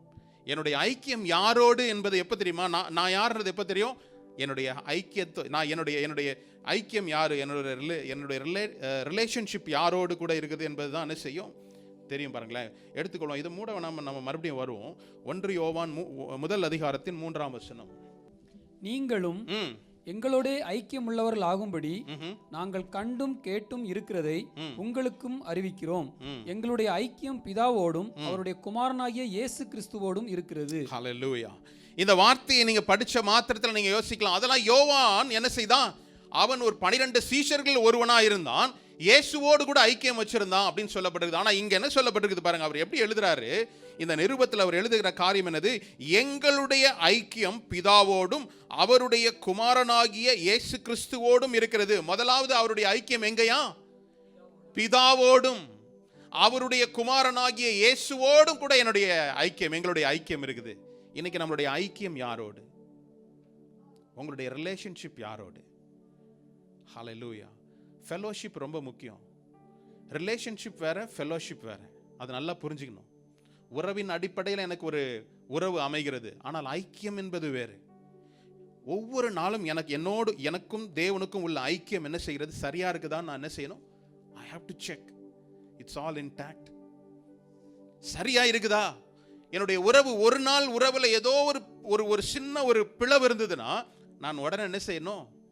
சரி செய்து கொள்ள அழைக்கப்பட்டிருக்கிறோம். இல்லை, கணவன் மனைவிக்கும் சண்டை வந்துச்சுன்னா வருஷக்கணக்காக பேசாமல் இருக்குமா? சிலர் அப்படி இருக்கிறாங்க. வாழ்க்கையே தொலைச்சிருவாங்களா இருக்கும்ல. எப்படா பேசுவோன்னு முள்ள இருக்கும். முதல்ல யார் பேசுறதுன்றது ஆமாம் இல்லை, அப்படிதானே? ஆனால் எப்படியோ ஒரு காலகட்டத்தில் சரியாயிருது. அப்படிதானே? இல்லை, தேவனோடு கூட உள்ள உறவு அப்படிதான் இருக்கணும். தேவனுக்கும் எனக்கும் உள்ள உறவு அனுதினமும் டெய்லி அஃபேர் எனக்குள்ள இருக்கணும். என்னுடைய உறவு, இப்ப யோவான் சொன்னது போல, எங்களுடைய உறவு பிதாவாகிய தேவனோடும் அவருடைய குமாரனாகிய கிறிஸ்துவோடும். 6வது வசனத்தை படிப்போமே அதே அதிகாரத்தில். நாம் அவரோட ஐக்கியப்பட்டவர்கள் என்று சொல்லியும் இருளிலே நடக்கிறவர்களாய் இருந்தால் சத்தியத்தின்படி நடவாமல் பொய் சொல்லுகிறவர்களாய் இருப்போம். ஹல்லேலூயா. நான் ஐக்கியத்துல தான் இருக்கிறேன் அப்படின்னு சொல்லிட்டு நான் இருளில் நடக்கிறவனா இருந்தா நான் எப்படிப்பட்டவனா இருப்பேன்? பொய் சொல்லுகிறவனா இருப்பேன். நான் அவரோடு கூட தான் ஐக்கியமா இருக்கிறேன். நான் வேதத்தை படிக்க தான் செய்கிறேன், நான் விசுவாசிக்கிறேன், உபவாசிக்கிறேன், எல்லாம் செய்கிறேன், அவரோடு கூட தான் இருக்கிறேன். ஆனால் என்னுடைய நடைகள் இருளில் இருந்ததுன்னா நான் எப்படிப்பட்டவனா இருக்கிறேன்? ஹல்லேலூயா. எஸ்தருடைய வாழ்க்கையில் அப்படி பாருங்களேன், கம்பேர் பண்ணி பாருங்க. அவள் எந்த விதத்திலும் தன்னுடைய பரிசுத்தத்தை என்ன செய்யல? இழந்து போகவே இல்லை. எதற்காக காத்து கொண்டிருந்தால்? ராஜாவை கூப்பிடுகிற அந்த ஒரு நாள். நான் சொல்றேன், சரியான நபரோடு கூட நீங்க ஐக்கியப்பட்டு இருந்தீங்கன்னா, உங்களுடைய ஐக்கியத்தை தொடர்ந்து இருந்தீங்கன்னா, ஒரே ஒரு நாள் போதும் உங்களுடைய வாழ்க்கை என்ன செய்யும்? ஒரே ஒரு ஜெபம், ஒரே ஒரு பிரேயர் உங்களுடைய வாழ்க்கையே மாற்றி அமைக்கும். எப்ப தெரியுமா? நீதிமான் செய்யும் உருக்கமான ஜெபத்திற்கு மிகுந்த பலன் உண்டு. நீதிமானுடைய உருக்கமான ஜெபம், ஒரே ஒரு பிரேயர், ஒரே ஒரு நாள். அவள் தன்னுடைய ஐக்கியத்தை மொர்தெகாயினோடு கூட ஏகாயினிடத்துல மட்டும்தான் அவள் காட்டிக் கொண்டிருந்தாள். அவள வேற யாரோடு கூட அவளுக்கு என்ன செய்யல? தாதிமார்கள், அப்கோர்ஸ் அவளுக்காக நியமிக்கப்பட்ட தாதிமார்களோடு இருந்தது. ஆனால் அவளுடைய முதல் ஐக்கியம் யாரோடு? மொர்தெகாய். ஏகாய் கண்களில் தயை கிடைத்து அவளுக்கு உண்டான சகல காரியத்தையும் செய்யும்படி அவன் என்ன செய்தான்? நியமிக்கப்பட்டதுனால அவனுடைய வார்த்தைகளை கேட்டாள். ஹல்லேலூயா.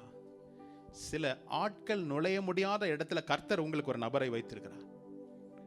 ஹல்லேலூயா. ஏற்ற வேளையில அவர் உங்களுக்காக என்ன செய்வாங்க? பேசுவாங்க. நீங்க நல்லா யோசித்து பார்த்தீங்கன்னா, இந்த பியூட்டி கான்டெஸ்ட்லாம் முடிஞ்சதுக்கு அப்புறமா ராஜாவின் இடத்துல போகிற பெண்களுக்கு என்னெல்லாம் அவங்க கேட்குறாங்களோ அதெல்லாம் என்ன செய்யணும்? கொடுக்கணும். அப்படிதானே? இவள் சரியான நபரோடு கூட ஐக்கியத்தில் இருந்தபடியினால் என்ன நடந்தது பாருங்க. அந்த எஸ்தருக்கு திருப்பிக் கொள்வோம். இல்ல, இது முன்னாடி இந்த இன்னொரு அடுத்த வசனத்தையும் படிச்சிடலாம். நான் அப்புறம் போறேன். 7வது வசனத்தை. அவர் ஒளியில் இருக்கிறது போல நாமும் ஒளியில் நடந்தால் ஒருவரோடு ஒருவர் ஐக்கியப்பட்டிருப்போம். அவருடைய குமாரனாகிய இயேசு கிறிஸ்துவின் இரத்தம் சகல பாவங்களையும் நீக்கி நம்மை சுத்திகரிக்கும். ஹல்லேலூயா. அவர் ஒளியில் இருக்கிறது போல நாமும் ஒளியில் நடந்து கொண்டால் அவரோடு கூட என்ன பண்ணிருக்கோமா? தேவன் ஒளியில் இருக்கிறாரு, நான் அவரோடு கூட ஐக்கியத்துல தான் இருக்கிறேன்னு நான் இருளில் நடந்து கொண்டு ஐக்கியத்தில் என்ன செய்ய முடியாது? இருளுக்கும் ஒளிக்கும் வெளிச்சத்துக்கும் சம்பந்தம் ஏதுன்னு சொல்லப்பட்டிருக்குது. என்னுடைய ஐக்கியம் யாரோடு? நான் யாரோடு கூட என்னுடைய ரிலேஷன்ஷிப் இருக்குது? கர்த்தருக்கு மீறி எனக்கு வேற ஏதாவது ரிலேஷன்ஷிப் இருந்ததுன்னா நான் என்ன செய்யறேன்? எங்க நடக்கிறேன்? இருளில் நடக்கிறேன். கர்த்தர் இல்லாம நான் வேற இடத்துல நடக்கிறேன்னா என்னது? ஹல்லேலூயா. நம்ம எங்க நடக்கிறோன்றது நம்ம ரொம்ப வாழ்க்கையில தீர்மானித்து அறிந்து கொள்ளக்கூடிய நாட்களில் நாம் வாழ்ந்து கொண்டு இருக்கிறோம். இல்ல, வேதம் சொல்லுகிறது, பின்னாடி வர மக்கள் என்ன செய்யறாங்க, ஓனாய் கூட என்ன செய்யும், ஆடு போல தோலை போத்திட்டு வரோன்னு இருக்குது. ஆனா இன்னைக்கு இருக்கிற நாட்கள் ஆடு என்னது, ஓனானாய் மாறி போயிடுச்சு. இல்ல, இன்னைக்கு இருக்கிற நாட்கள்ல நீங்க ரொம்ப டிசர்ன்மெண்ட் இல்லைன்னா very easily you will drift away. நான் நிதானித்து அறிந்து கொள்ள முடியாதவனா இருந்தேன்னா, நானும் அவரும் இயேசுவதன்னு சொல்றாரு அப்படின்னு நீங்க போயிட்டீங்கன்னா உங்களை திசை திருப்பி கொண்டு போகக்கூடிய ஒரு கும்பல் மத்தியில் நம்ம வாழ்ந்து கொண்டு இருக்கிறோம். ஹல்லேலூயா. அதுதான் சொல்லப்பட்டிருக்குது பாருங்களேன், 2 கொரிந்தியர் 6:14 அதுதான் சொல்லப்பட்டிருக்குது. அந்நிய நுகத்தில் அவிசுவாசிகளோடு பிணைக்கப்படாதிருங்கள். சிம்பிள். எதெல்லாம் வேத வசனத்திற்கு புறம்பானது, எதெல்லாம் வேத வசனம் அங்கீகரிக்கப்படாதது, இவைகள் எல்லாம் நான் என்ன செய்யணும், விட்டு விலகி இருக்கணும். Safer side. எனக்கு தெரியலையா, பெட்டர் ஐ எம் அவே. எனக்கு இது சரியா புரியலையா, தெரிகிற வரையும் நான் என்ன செய்யல, சரியான வேதத்திலிருந்து சொன்னாலும் நீங்க என்ன செய்யணும், அதை அறிந்து புரிந்து கொள்ற வரை நீங்க என்ன செய்யணும், வேதத்தின் மேல் பிரியமா இருக்கணும். வேதத்திலிருந்து சொல்றாரு, பிசாசு வேதத்திலிருந்து தான் இயேசு கிட்ட சொல்லுச்சுல. ஆனால் இயேசுவானவர் என்ன செய்தாரு, அவருடைய சொந்த அறிவை கொண்டு பதிலளிக்கல. வேதத்தின்படி இப்படியும் எழுதி இருக்கிறதே. நீங்க வேர்ட்ல ஸ்ட்ராங்கா இல்லைன்னா, இன்னைக்கு எவ்வளோ வருஷமாய் நாம் தேவனை பின்பற்றினாலும் கூட என்னுடைய உத்தமத்திலிருந்து, என்னுடைய ஐக்கியத்திலிருந்து நான் பின்மாறி போவதற்கு ஏதுவான காரியங்கள் நடந்து கொண்டிருக்கிறது. உங்களை எச்சரிக்கிறேன். நாம் விசுவாசத்தில் ஐக்கியத்தில் இருந்து, தேவனோடு கூட நீங்க ஐக்கியத்தில் இல்லைன்னா, நான் நேற்றைய சாப்பாடு இன்னைக்கு எனக்கு என்ன செய்யாது, எனக்கு போதுமா வழி நடத்தாது. இன்னைக்கு என்னுடைய ஐக்கியம் யாரோடு என்பதை நான் என்ன செய்யணும், அறிந்து கொண்டவனா இருக்கணும். பாருங்க, எடுத்துக்கொள்ளும். இப்போ அந்த எஸ்தர்ல நான் சொன்ன அந்த ராஜாவை சந்திக்கும் போது என்ன செய்யலாம், அந்த பெண் என்ன கேட்டாலும் என்ன செய்யணும், கொடுக்கப்படணும். 2ஆம் அதிகாரத்தில் 13வது வசனத்தில் பாருங்களேன். இப்படி ஜோடிக்கப்பட்ட பெண் ராஜாவிடத்தில் பிரவேசிப்பால், கன்னிமாடத்திலிருந்து தன்னோடே கூட ராஜ அரண்மனைக்கு போக அவள் தனக்கு வேண்டும் என்று கேட்பவைகள் எல்லாம் அவளுக்கு கொடுக்கப்படும். இதுதான் கஷ்டம். இதுதான் அங்க என்னது, விதி. ராஜாவை பார்க்க போற அந்த பெண்மணி என்னெல்லாம் கேட்கணும், என்னெல்லாம் கேட்டிருப்பா பாருங்கல்ல. அலங்கரிப்புக்கு தங்கம், ஜுவல்ஸ் எல்லாம் கேட்டிருப்பாங்க. எது கேட்டாலும் என்ன செய்யணும், கொடுத்து ஆகணும். ஆனால் எஸ்தர் என்ன கேட்டா பாருங்களேன், அது 2:15. எஸ்தர் அவள் ஸ்திரீகளை காவல் பண்ணுகிற ராஜாவின் பிரதானியாகிய ஏகாய் நியமித்த காரியமே அல்லாமல் வேறொன்றும் கேட்கவில்லை. ஹல்லேலூயா. என்னவா, இதுதான் டிஃபரன்ஸ். அவுட்வர்ட் அப்பியரன்ஸ் இல்ல. கர்த்தர் உங்களுக்கு மேன்மை கொடுக்கணும்னு நினைச்சாருன்னா, என்னுடைய எக்ஸ்டர்னல் அப்பியரன்ஸ் இல்ல, என்னுடைய இன்டர்னல் அப்பியரன்ஸ் மாத்திரமே போதும். எத்தனை பேருக்கு விளங்குது? இப்படிலாம் பண்ணி நான் வெளிப்புறமான அலங்காரத்தின் நிமித்தமாய் ஒருத்தரை மயக்கணும்ன்றத மற்ற பெண்கள், மற்ற பெண்கள் நினைக்கலாம், அவங்க என்ன கேட்டாலும் கொடுத்துதான் ஆகணும். ஆனால் எஸ்தர் என்ன செய்தா, அவளுக்காக நியமிக்கப்பட்ட ஏகாயின் நிமித்தமாய் அவன் என்ன சொல்றானோ அதை அன்றி வேற ஒண்ணுமே என்ன செய்யல. வேதம் சொல்லுகிறது, புறம்பான அலங்காரம் உங்களுக்கு இல்லாம என்ன பண்ணணுமா? எப்படிப்பட்ட அலங்காரம் நமக்கு வேணும்? இன்னைக்கு உங்களுடைய அலங்காரம் எப்படி தெரியுமா இருக்கணும்? இன்வர்ட்ஸ், உள்ள இருந்து இருக்கக்கூடிய அலங்காரமா. பியூட்டிஃபிகேஷன் எப்படி இருக்கணும் தெரியுமா? பியூரிஃபிகேஷன் எப்படி தெரியுமா இருக்கணும்? உள்ள இருந்து. நீங்க உள்ள பியூரா இருந்தீங்கன்னா உங்களுடைய வார்த்தை எப்படி இருக்கும்? பியூரா இருக்கும். சட்டியில இருக்கிறது தான். ஆமா, இல்ல என்னைக்காவது ஒரு நாள் பியூரா பேசுறது போல இருக்கலாம். சட்டுன்னு ஏதாவது ஒன்று நடந்துச்சுன்னா என்னவும், உள்ள இருக்குது டப்புன்னு வந்துடும். அப்படிதானே? அப்போ உள்ள நல்லதா இருந்துச்சுன்னா என்னதான் நடந்தாலும் என்ன செய்யும்? நல்லது மட்டும்தான் வரும். என்னுடைய ஐக்கியம் தேவனோடு கூட, ஒளியில் இருக்கின்ற தேவனோடு கூட நான் நடப்பேன் என்று சொல்லி நான் இருப்பேன் என்றால், அவருடைய பாதையில் நான் நடப்பேன்னா நான் என்ன செய்ய மாட்டேன், பொய் சொல்றவனா இல்ல, ஒளியில் நடக்கிறவன் தான் அவரோடு கூட உள்ள ஐக்கியத்தை வெளிப்படுத்துகிறான் என்று சொல்லி பார்க்கிறோம். அப்போ என்னுடைய ஐக்கியம் யாரோடு? ஹல்லேலூயா. கர்த்தருக்காக நான் எதை வேணாலும் செய்வேன் பாஸ்டர். எத்தனை பேர் சொல்ல முடியும்? ஒரு ஆமேன் கூட வரல பாருங்க. கர்த்தருக்காக எதையும் செய்யும்படியாக நீங்க கர்த்தருக்காக ஒரு ஸ்டெப் எடுத்தீங்கன்னா, அவர் உங்களுடைய ஸ்டெப்பை அவர் ஸ்திரப்படுத்துவார். என்னுடைய நடைகளை அவர் ஸ்திரப்படுத்துவார். நான் சொல்றேன், கர்த்தருக்காக ஏதாவது சாதிக்கணும்னு நினைச்சீங்கன்னா, you should be a risk taker. துணிந்து செயல்படாம நான் கர்த்தருக்காக செய்யணும்னு ஏதாவது செய்யணும்னு நினைக்கிறேன் பாஸ்டர், ஏதாவது செய்யணும்னு நினைக்கிறேன் உட்கார்ந்து இருந்தீங்கன்னா சீட்டை தேய்ச்சிக்கிட்டே தான் இருக்க முடியும். துணிந்து செயல்பட அழைக்கப்பட்டிருக்கிறோம். ஹல்லேலூயா. அடுத்தது பாருங்க, முதலாவது என்ன சொன்னேன்? இருங்க பாஸ்டர் எழுதி வச்சிருக்கிறேன் அப்படின்றீங்களா? முதலாவது உத்தமம், இரண்டாவது ஐக்கியம், மூன்றாவது என்னது? பிரேயர். தயை பெற்றுக்கொள்வதற்கு அடுத்த ரகசியம் என்ன தெரியுமா? How is my prayer life? நீங்க ஒருவேளை கார்ப்பரேட் பிரேயர் சர்ச்ல நல்லா ஒரு பிரேயர்ஃபுல்லா இருக்கலாம், குடும்ப ஜெபம் பண்றவங்களா இருக்கலாம், ஆனால் உங்களுடைய தனி ஜெபம் அவசியம். கர்த்தர் அதை எதிர்பார்க்கிறாரு. என்னுடைய பர்சனல் பிரேயர் லைஃப் எப்படி இருக்குது? இது நீங்க எப்போ உங்களுக்கு டைம் கிடைக்குதோ நீங்க பண்ணுங்க. ஆனால் என்னுடைய பெஸ்ட் அட்வைஸ் என்னன்னா, ஒரு நேரத்தை குறித்து வைத்துக் கொள்ளுங்க. நீங்க கர்த்தருக்கு இதை தெரியப்படுத்துனீங்கன்னா, கர்த்தாவே this is my quiet time, this is my prayer time அப்படின்னீங்கன்னா, நீங்க வருவதற்கு முன்னாடி கர்த்தர் அந்த இடத்துல இருப்பார். இதை சொல்லும் போது எனக்குள்ள அப்படி ஒரு கூஸ் பம்பா இருக்கு. நீங்க ஒரு நேரத்தை கர்த்தருக்கு வச்சிருந்தீங்கன்னு வச்சுக்கோங்களேன், நீங்க ஒரு 4 மணின்னு வச்சிருக்கீங்கன்னு வச்சுக்கோங்க காலையில, ஏன்னா அப்பதான் பிரச்சனை இல்லை, எல்லாரும் தூங்குறவங்களாம் தூங்குவாங்க, நமக்கு எந்த கமிட்மெண்ட்ஸும் இல்லை. என்னது பாஸ்டர் 4 மணியா ஈவினிங்கா அப்படின்னு கேட்காதீங்க, காலையில சொல்றேன். 4 4:30 5 எல்லாரும் அமைதியா இருக்கிற இடத்துல ஒரு நேரத்தை நீங்க குறிச்சு வச்சுட்டீங்கன்னு வைங்களேன், நீங்க அந்த இடத்துல போய் பைபிள் எடுத்துட்டு உட்கார்றதுக்கு முன்னாடி கர்த்தர் உங்களுக்கு எதிரில் என்ன செய்யறாரு நீங்க அதை உணர முடியும். Personal prayer life. அவள் மேன்மையா இருக்கிறா. கர்த்தர் ஒரு மேன்மை, ராஜ மேன்மையை அவள் கொடுத்திருக்கிறார். போதும், ஐ அம் அரைவ்ட், எனக்கு இனிமே என்ன ஒன்றும் அவசியம் இல்லைன்னு நினைக்கல. ஒரு தேவை வருது. அந்த ஜெபம் எப்படிப்பட்ட ஜெபமா இருக்கணும் தெரியுமா? உங்களுடைய ஜெபம், இயேசுவானவர் உங்களுக்கு எப்படி ஒரு ரோல் மாடலா ஜெபம் பண்ணார், அதுதான்.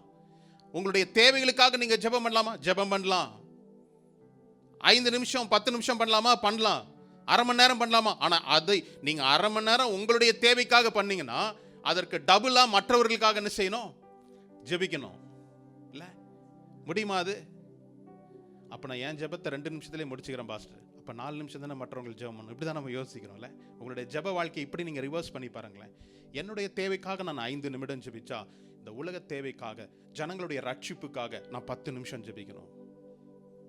ஹல்லேலூயா. இங்க இவள் என்ன செய்தா பாருங்களேன், ஜெபம். இவளுக்கு யார் சொல்லி கொடுத்திருப்பாங்க?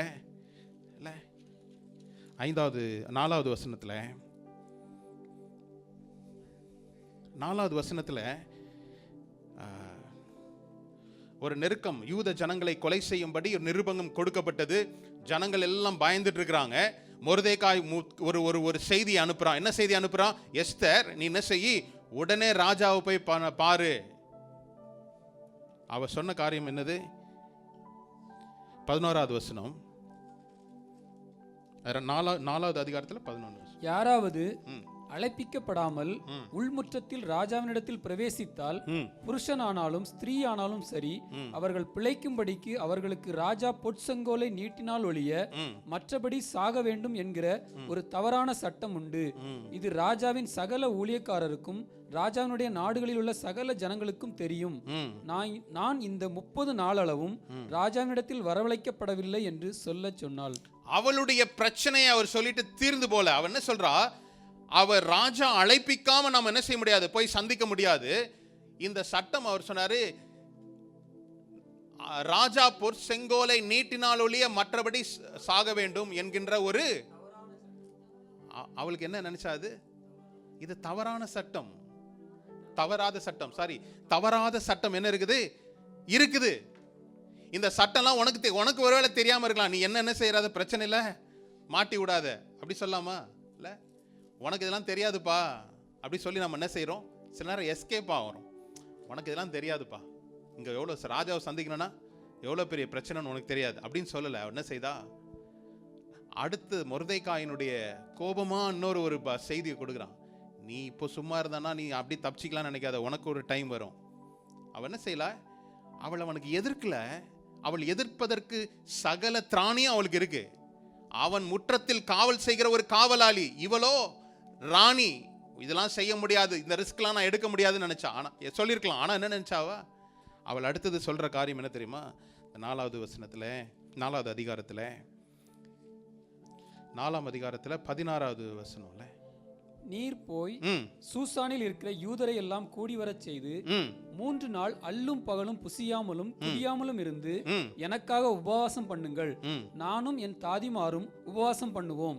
இவ்விதமாக சட்டத்தை மீறி ராஜாவினிடத்தில் பிரவேசிப்பேன், நான் செத்தாலும் சாகிறேன் என்று சொல்ல சொன்னாள். ஹல்லேலூயா. இப்ப என்ன சொல்றாவா? நீ சொல்றபடி நான் செய்றேன். இது ரிஸ்க் தான், வாழ்வா சாவா என்கின்ற ஒரு காரியம்தான். ஆனால் நான் என்ன செய்றேன், அது செய்வதற்கு முன்பதாக 3 நாள் அல்லும் பகலும் புசியாமலும் குடியாமலும் எனக்காக. அவ சொன்ன, நீ எனக்கு சொல்ற, நான் போய் நிக்கிறேன், ஆனா எனக்காக நீ என்ன செய், நானும் என் தாதிமார்களும் இதை செய்றோம், உபவாசித்து ஜெபிக்கிறோம்னு சொன்னா, நீங்க எப்பொழுதெல்லாம் ஜெபிப்பதுல நீங்க உங்களுடைய செவிகளை, உங்களுடைய கால்களை முடக்குகிறீர்களோ, அடுத்த வசனத்தை படிங்களேன். அப்பொழுது மொர்தெகாய் புறப்பட்டு போய் எஸ்தர் தனக்கு கற்பித்தபடி எல்லாம் செய்தான். ஹல்லேலூயா. இதுவரையும் யார் கற்பித்தபடி யார் கேட்டுட்டு இருந்தா? மொர்தெகாய் தான் இதுவரையும் என்ன செய்தான், நீ இதை செய், உன்னுடைய குலம் என்ன என்பதை நீ யாருக்கும் சொல்லாத, நீ இதை செய் அதை செய்றான். எஸ்தர் கேட்டுக்கிட்டே இருந்தா. ஆனால் ஜெபம் என்கின்றதுல நீங்க உறுதியா இருந்தீங்கன்னா நீங்க சொல்றதை மத்தவங்க என்ன செய்வாங்க? இதுவரையும் மொர்தெகாய் தான் இன்ஸ்ட்ரக்ஷன் கொடுத்துக்கிட்டே இருந்தான். நீ இதை செய், நீ இதை பண்ணு, இப்படி நடந்துக்கோ, இப்படிலாம் நடக்குதான்னு பக்கத்திலே கன்னிமாடம் பக்கத்திலே சுத்தி வந்தான், அதெல்லாம் நடக்குதான். ஆனா எப்பொழுது எஸ்தர் தன்னுடைய வாழ்க்கையில ஒரு ரிஸ்க் எடுத்து நான் சந்திப்பதற்கு நான் தயாரா இருக்கிறேன், ஜெபிப்பதற்கு நீங்க என்னோடு கூட இருந்தீங்கன்னா, நானும் என் தாதிமார்களோடு கூட நான் உபவாசித்து ஜெபிக்கிறேன், நீங்களும் அப்படியே செய்யுங்கன்னு சொன்னதுக்கு அப்புறமா மொர்தெகாய் புறப்பட்டு போய் எஸ்தர் தனக்கு கற்பித்தபடியே எல்லாம் செய்தான். இதுதான் the power of prayer. மொர்தெகாய்க்கும் அவளுக்கும் எவ்வளோ வயசு வித்தியாசம், சின்ன வயசுல இருந்து வளர்த்தான்னு சொல்லப்பட்டிருக்கு. ஆனால் ஜெபத்துல நான் உறுதியா இருப்பேன் என்றால், எனக்கு மற்றவர்களுக்கு ஆர்டர் போடுற அளவுக்கு கர்த்தர் உங்களை என்ன செய்கிறாரு, திராணி உள்ளவராய் மாத்திரம். அவளுடைய பவரை யூஸ் பண்ணல, ராணி என்கின்ற பவர் அவள் யூஸ் பண்ணி மொர்தெகாய் சொல்ல, அவள் தன் ஜெபத்துல உறுதியா இருந்ததுனால அவள் என்ன செய்தா, அவள் மாத்திரமல்ல, ஜெபிக்கின்ற ஒரு மனுஷன், ஒரு மனுஷி மற்றவர்களை ஜெபிப்பதற்கு என்ன செய்வான், ஊக்குவிப்பான், மொபைலைஸ் பண்ணுவான். ஒரு மனுஷன் ஜெபத்துல நிறைந்து இருக்கிறாங்கன்னா, அவர்களோடு கூட நீங்களும் கூட ஐக்கியப்பட்டவர்களா இருந்தீங்கன்னா, உங்களுடைய ஜெபம் அவர்களை என்ன செய்யும். ஆவிக்குரிய வாழ்க்கை என்பது ஒரு ஃபயர். நான் ஆவிக்குரிய அளவுல நான் ஸ்ட்ராங்கா இருக்கிறேன்னா, இந்த ஃபயர் நான் எங்கெல்லாம் போறேனோ அங்க என்ன செய்யும், அங்கேயும் பற்றி பிடிக்கும். அதுதான் நீங்க ஒரு தாக்கத்தை உருவாக்கணும். பேதுரும் பவுலும் போன இடங்கள்ல ஒரு தாக்கத்தை உண்டு பண்ணினார்கள். அந்த தாக்கத்தை உண்டு பண்ணும்படியாக தான் கர்த்தர் உங்களையும் என்னையும் என்ன செய்திருக்கிறாரு, அழைத்திருக்கிறார். அப்போ 3வது காரியம் என்ன பார்த்தோம், பிரேயர் வாரியரா இருக்கிறார். அடுத்தது என்ன, பங்களிப்புள்ளவளா இருக்கிறார். அவள் ஒரு யூத பெண்மணியா இருக்கிறா, பெர்சியர் தேசத்தின் ராணியாய் மாறுகிறா. அவள் தன்னுடைய காரியத்தை காட்டிலும் மிக மேன்மையான ஒரு பொறுப்புக்கு வந்தவன தன்னை அந்த மேன்மையான காரியத்திற்கு அடையாளப்படுத்திக் கொள்ளல, தன்னை யூத பெண்மணியாய் தான் வச்சிருக்கிறார். இன்னைக்கு நம்மளுடைய வாழ்க்கையில ஒரு உயர்வு என்ன செய்கிறது, என்னை இன்னொரு பெரிய உயர்ந்த ஸ்தானத்துல நான் என்னை அடையாளப்படுத்திக் கொள்கிறேன். யாராவது உங்க ஆபீஸ்ல, இவர் தான் எங்க ஆபீஸ் பாய், வாங்க அப்படின்னு நமக்கு வீட்டுக்கு கூட்டு வந்திருக்குமா? ஒரு பார்ட்டி நடக்குதுன்னா யாரை கூப்பிடுறோம், சொல்லுங்களேன். நான் மட்டும் தான் அப்படி செய்யற மாதிரி இருக்குது. நீங்க அப்படி சொல்லும் போது பார்த்தா குற்ற உணர்ச்சி எனக்கு ஏற்படுத்துறீங்க. நம்ம ஒரு பையனுக்கு பர்த்டே எல்லாம் வீட்டில் ஒரு செலிப்ரேஷன் வைக்கிறோம், யாரை கூப்பிடுறோம் ஃபர்ஸ்ட்? சொல்ல மாட்டேங்கிறீங்க பாரு. அங்க மேனேஜரை கூப்பிடுவோம், இல்லை நம்மளோடு கூட ஒர்க் பண்ற, நம்ம வீட்டில் நம்ம ஆஃபீஸில் இருக்கிற டீ போட்டு கொடுக்குற ஆஃபீஸ் பாய் யாருக்காவது கூப்பிட்டு, இவர் தான் சிலர் கூப்பிடுவாங்க, நான் பார்த்துருக்கிறேன். இல்லை, இங்கு அவள் உயர்ந்த ஸ்தானத்துக்கு வந்ததுக்கு அப்புறமா தன்னை பெர்சிய ராணியாக அடையாளம் காட்டிக்கொள்ளவில்லை, தன்னை யூத பெண்மணியா தான் வச்சிருக்கிறான். யூதர்களுக்கு ஒரு பிரச்சனை வரும்போது இவன செய்றா, இவளுக்கு எந்த ஒரு ஆதாயமும் இல்லை, என்னுடைய பங்களிப்பு எனக்கு ஒரு ஆதாயத்தை கொடுக்குதுன்னா என்னுடைய உள்நோக்கம், உள்குத்து ஏதோ ஒன்று இருக்குன்னு அர்த்தம் இல்லை. நான் ஒருவருக்காக ஜெபிக்கிறேன், என்னுடைய பங்களிப்பு, மை கான்ட்ரிபியூஷன் ஏதோ ஒரு உள்நோக்கத்தோடு இருந்தனா இன்னைக்கு கொடுக்கலாம். கல்யாண வீட்டில் எவ்வளோ மொய் வச்சிங்க, 1001. அப்போ அவங்க ஆமாம், முன்னாடிலாம் அப்படி இருந்தது, இப்போ அப்படி கிடையாதுன்னு நினைக்கிறேன். இப்போ அப்படி யாரும் பார்க்கறது இல்லை. உடனே யார் என்ன செய்தாங்கன்னு ஒரு புக்கில் எழுதிடுவாங்க. அவங்க வீட்டில் ஒரு கல்யாணம்னா அந்த புக்கை தான் பார்ப்போம். அவங்க எவ்வளோ பண்ணியிருக்கிறாங்க, அதுக்கு ஈக்குவலாக பண்ணணும், இல்லை 1 ரூபா ஜாஸ்தியாக கொடுத்துட்டா அவங்களுக்கு உன்னோட நான் நிறைய கொடுத்துட்டேன். இப்போ அப்படி யாரும் யோசிக்கிறது இல்லை இந்த ஜெனரேஷன்ல. இவ எந்த ஒரு பிரதிபலனும் எதிர்பார்க்கல. இவள் யூதனுக்காக நின்றால் இவளுடைய உயிர் பறிபோகக்கூடிய நிலைதான். ஆனால் துணிந்து செயல்பட்டாள்.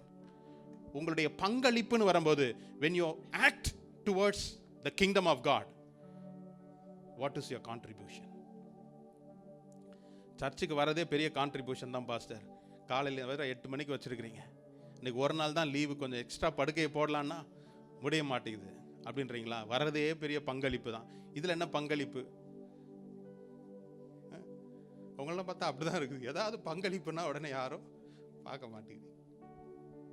என்னுடைய பங்களிப்பு என்ன? நீங்க கர்த்தருடைய காரியத்தை செயல்படுத்தும் போது தான் சில தயை உங்களை தேடி வரும்.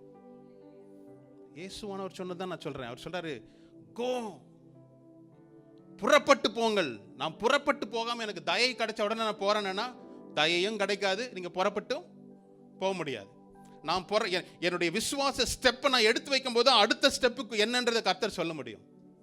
தயை வரணும்னு நான் பார்க்கறது இல்லை. என்னுடைய எதிர்பார்த்து பண்றவன் தான் தயைக்காக வெயிட் பண்ணுவான். நீங்க கொடுங்க, நான் செய்யறேன். அது நீ அவசியம் இல்லையா? கொடுத்தா எல்லாரும் தான் செய்வான் இல்ல? 100 ரூபாய் கொடுத்தா 10 ரூபாய் எல்லாரும் கொடுப்பாங்க. ஆனா முதல்ல அந்த 10 ரூபாய் கொடுக்கறதுக்கு ரெடியா இருக்கணும் இல்ல? என்னுடைய பங்களிப்பு என்னவா இருக்குது? இவளுக்கு இதுல ஒரு ஆதாயமும் கிடையாது. இதுதான் நியதி. நான் பாட்டுக்கு அங்க போய் நிக்க முடியாது. நான் போய் நின்னா என்ன செய்யலாம்? அவர் என்ன கொன்று போடலாம். இதுதான் அந்த சட்டத்திட்டம். இது ராஜ அரண்மனையில் உள்ளவங்களுக்கும் தெரியும், அந்த ராஜாவினுடைய ஆட்சியில் உள்ள எல்லா மனுஷங்களுக்கும் தெரியும். ஆனா இது ஒரு இந்த சட்டம் எல்லாருக்கும் தெரியும். ஆனா நான் போறேன், நீங்க எனக்காக ஜெபம் பண்ணுங்க, நானும் ஜெபிக்கிறேன். இந்த ரிஸ்கை நான் எடுக்கிறதுக்கு தயாரா இருக்கிறேன். கிறிஸ்துவுக்காக நீங்க ரிஸ்க் எடுக்க தயாரா இருக்கிறீங்களா? நம்ம எப்பயுமே ஒரு கம்ஃபர்ட் ஜோன்லயே ப்ளே பண்ணிக்கிட்டு இருக்கோம். இதுவரையும் ஓகே, இதுவரையும் ஒரு கோடு போட்டுக்கிறோம், இதுக்கு மேல நானும் வரமாட்டேன். ஆமா, அந்த வட்டத்துக்குள்ளேயே நம்ம இருக்கிறோம். ஆனா இவ சொல்றா, அந்த ரிஸ்க் எடுக்கிறதுக்கு அவ தயாரா இருக்கிறா இல்ல? எத்தனை முடிஞ்சது? 3 முடிஞ்சுதா? 3 4 4 முடிஞ்சிச்சு. ஆமா, 5வது என்னது? சரி, சில பேர் 3ன்றதுனால ஃபர்ஸ்ட் என்னது? உத்தமம். 2வது ஐக்கியம். 3வது ஜபம். 4வது பங்களிப்பு. ஆமா, இப்ப சொன்னதான் முட்டிங்க பாருங்க. 4வது பங்களிப்பு. 5வது என்னது? டோட்டல் ஒபீடியன்ஸ், முழுமையான கீழ்ப்படிதல். பகுதி கீழ்ப்படிதலும் கீழ்ப்படியாமை தான். Partial obedient is also disobedient. எல்லாம் கேட்டுட்டேன், கடைசியில் ஒன்றை விட்டுட்டேன் அப்படின்னா, ஏன்னா தேவன் நம்ம இடத்துல முழுமையா எதிர்பார்க்கின்ற தேவன். பாஸ் மார்க் இல்லை இங்க, பாஸ் மார்க்கே 100% தான். எப்படி? அதனால தான் கிறிஸ்தவர்கள் அநேக நேரம் என்ன செய்யறாங்க, இவ்வளவு வரையும் போதும் பாஸ்டர், சாட்டிஸ்ஃபைடு, ராஜ மேன்மை அடைஞ்சிட்டு ராணியா ஆயிட்டேன், போதும், இதோட நிறுத்திக்கலாம், ரொம்ப கிட்ட போனா எனக்கு பிரச்சனை. நான் இங்க இருந்தே நான் என்ன செய்யறேன், நான் கான்ட்ரிபியூட் பண்றேன், நான் ஜெபிக்கிறேன். அப்ப அதற்குரிய தயை தான் கிடைக்கும். கர்த்தர் என்ன செய்யறாரு, என்னை முழுமையான கீழ்ப்படிதலுக்கு நேரா நான் நடக்கும்போது கர்த்தர் ஒரு பெரிய காரியத்தை கர்த்தர் எனக்காக என்ன செய்யறாரு, செய்யறாரு இல்ல? இவள் சொன்ன காரியத்தை, மொர்தெகாய் சொன்ன காரியத்துல ஒரு காரியத்திலும் அவன் என்ன செய்யல, கீழ்ப்படியாம போனதே இல்லை.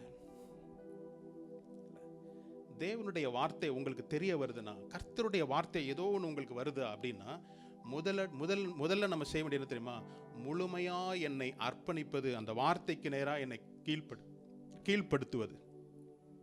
ஹல்லேலூயா. எஸ்தருடைய வாழ்க்கையில அவள் பெற்ற தயை, முதலாவது அவள் மொர்தெகாய் அவளை தயை செய்தது நிமித்தமாய் தன்னுடைய உறவின் அடிப்படையில் இருந்தாலும் கூட அவளை வளர்த்து எடுத்து என்ன செய்தான், ஒரு பெரிய நோக்கத்தோடு கூட. இன்னைக்கு பரிசுத்த ஆவியானவர் உங்களை அழைத்ததற்குடைய நோக்கம் என்ன தெரியுமா, ஒரு பெரிய திட்டத்தோடு தான் உங்களை அழைத்திருக்கிறார். எதற்கு இந்த உணர்வை, எதற்கு இந்த இந்த இந்த குற்றம் செய்யக்கூடாதுன்னு பரிசுத்த ஆவி உங்களிடத்திலிருந்து உங்களை வளர்த்து எடுத்து கொண்டிருப்பதனுடைய நோக்கம் என்ன தெரியுமா, நீ பரிசுத்தமாய் வாழணும், நீ கிறிஸ்துவினுடைய மனவாட்டியாய் உன்னை அலங்கரித்துக் கொள்ளணும். அப்போ அப்படி அலங்கரித்துக் கொள்ளணும்னா முதலாவது நான் என்னுடைய உத்தமத்தை காத்துக்கொள்ளணும். தேவனுடனான உள்ள ஐக்கியத்தில் நான் இன்னும் அதிகமா என்ன செய்யணும், ராஜாவினுடைய அழைப்பை நான் பெற்றுக்கொள்ளணும். ராஜாவை சந்திப்பதற்கு என்னை அனுதினமும் தயார்படுத்தி கொண்டே இருக்கணும். என்னுடைய பங்களிப்பு, என்னுடைய ஜபம், ஐந்தாவதாக தான் முழுமையான கீழ்ப்படிதல். இது எல்லாம் இருந்தும் கூட முழுமையாய் அவள் கீழ்ப்படிந்து போன பிற்பாடு தான் 5ஆம் அதிகாரத்தின் 2ஆம் வசனம் சொல்லுகிறது, ராஜா என்ன செய்தாரு? அது படிக்கலாமே. ராஜா ராஜஸ்திரியாகிய எஸ்தர் முற்றத்தில் நிற்கிறதை கண்டபோது அவளுக்கு அவன் கண்களில் தயை கிடைத்ததினால் ராஜா தன் கையில் இருக்கிற பொற்செங்கோலை எஸ்தருக்கு நீட்டினான். அப்பொழுது எஸ்தர் கிட்ட வந்து செங்கோலின் நுனியை தொட்டாள். போதும். அதுக்கப்புறமா அவர் சொல்றாரு, ராணியே, பார்க்கும்போதெல்லாம் கேட்குறாரு, நீ ராஜ்யத்தில், ஆமாம், சும்மா ஏதோ கேட்கல பாதினா கூட நான் உனக்கு தரேன்ற மாதிரி, கட் பண்ணி எடுத்துக்கோன்ற மாதிரி இல்லை. அப்போ எவ்வளோ தயை கிடைக்குது பாருங்க. அவள் போன பிற்பாடு தான் என்ன செய்கிறான்? தயையை பெற்றுக்கொள்கிறான். யாருமே அனுபவித்திராத, யாருமே செய்யக்கூடாத காரியத்தை அவள் செய்தாள். அதுதான் கீழ்ப்படிதல். சில நேரங்கள் கர்த்தருடைய வார்த்தைக்கு நான் கீழ்ப்படியணும்னா அது ரொம்ப கடினமான காரியமா, இம்பாசிபிள் சிச்சுவேஷனா இருக்குது. இங்க சூழ்நிலை என்னது? ராஜாவினுடைய அனுமதி இல்லாமல் அவரிடத்துல நம்ம அவரை சந்திப்பதற்கு போனா மரண தண்டனை. ஆனா இவன் என்ன செய்யறா? I'll take the risk. மொர்தெகாய் சொன்ன வார்த்தைக்கு கீழ்ப்படுகிறா. அதற்கு முன்பதாக ஜெபித்தாள். ஆனால் அவன் என்ன செய்யறா? நான் போறேன்ற தீர்மானிச்சு என்ன செய்யறா? செயல்பட்டாள். கர்த்தருடைய வார்த்தை, ஆவியானவர் உங்களுக்கு உணர்த்துகிற வார்த்தை நீங்க செயல்பட தொடங்கும் போதுதான் அந்த மனுஷனிடத்திலிருந்து தயை பெற்றுக்கொள்ள முடியும். ராஜாவினிடத்தில் இதுவரையும் யாருக்கும் நடக்காத காரியம், இதுவரையும் போனவெல்லாம் செத்தான், ஆனா அவன் என்ன செய்தா? ஜீவனை கொடுத்தார் பாருங்க. இதுவரையும் நடந்திராத தயையை கர்த்தர் உங்கள் வாழ்க்கையில் என்ன செய்வாரு? கொடுப்பார். எப்போ தெரியுமா? நான் துணிந்து செய்யும் போதுதான். என்னுடைய வாழ்க்கை, என்னுடைய உயிரையும் நான் துணிந்து செய்யற ரிஸ்க் டேக்கரா இருக்கிறவங்களுக்கு தான் புதிய, இதுவரையும் யாரும் அனுபவித்திராத தயையை கர்த்தர் கொடுப்பார். இல்ல, தானியேலை குறித்து பார்க்கிறோம். இதெல்லாம் நீ பண்ணலனா என்ன செய்வேன்? சிங்கத்துக்கிட்ட போடுவேன்னாரு. அவன் துணிந்து இல்ல, நான் வழக்கமாய் செய்கிறபடி, நான் 3 வேளை நான் தேவனிடத்தில் ஜெபம் பண்ணுவது என்னுடைய வழக்கத்தின்படியே செய்தான் இருக்குது. இல்ல, எப்போ ஒரு காரியத்தை துணிந்து நீங்க செய்றீங்களோ இதுவரையும் நடந்திராத தயையை கொடுப்பாங்க. இதுவரையும் யாராவது சிங்கத்துக்கிட்ட போயிட்டு உயிரோட வெளில வந்தாங்கன்னு இருக்கா? யாருக்கு நடந்தது? முதல் முறையாய் நடந்தது. இதை பார்த்துட்டு இருந்தா அவங்களுடைய ஃப்ரெண்ட்ஸ் பத்திலையும் அது நடந்துதா? நெருப்புல போயிட்டு என்ன செய்யிட்டாங்க? ஏசி ஹாலில் போயிட்டு வர மாதிரி வெளியில வரான். எப்படி நடக்கும்? First time. எப்பொழுதெல்லாம் தேவனுடைய வார்த்தைக்காக வைராக்கியம் பாராட்டி துணிந்து நீங்க செயல்படுறீங்களோ கர்த்தர் முதல் முறையாய் அந்த அனுபவத்தை உங்களுக்கு கொடுப்பார், தயையை உங்களுக்கு கொடுப்பார். ஹல்லேலூயா. ஒரு விஷயம் நாம் எழுந்திருப்போம்.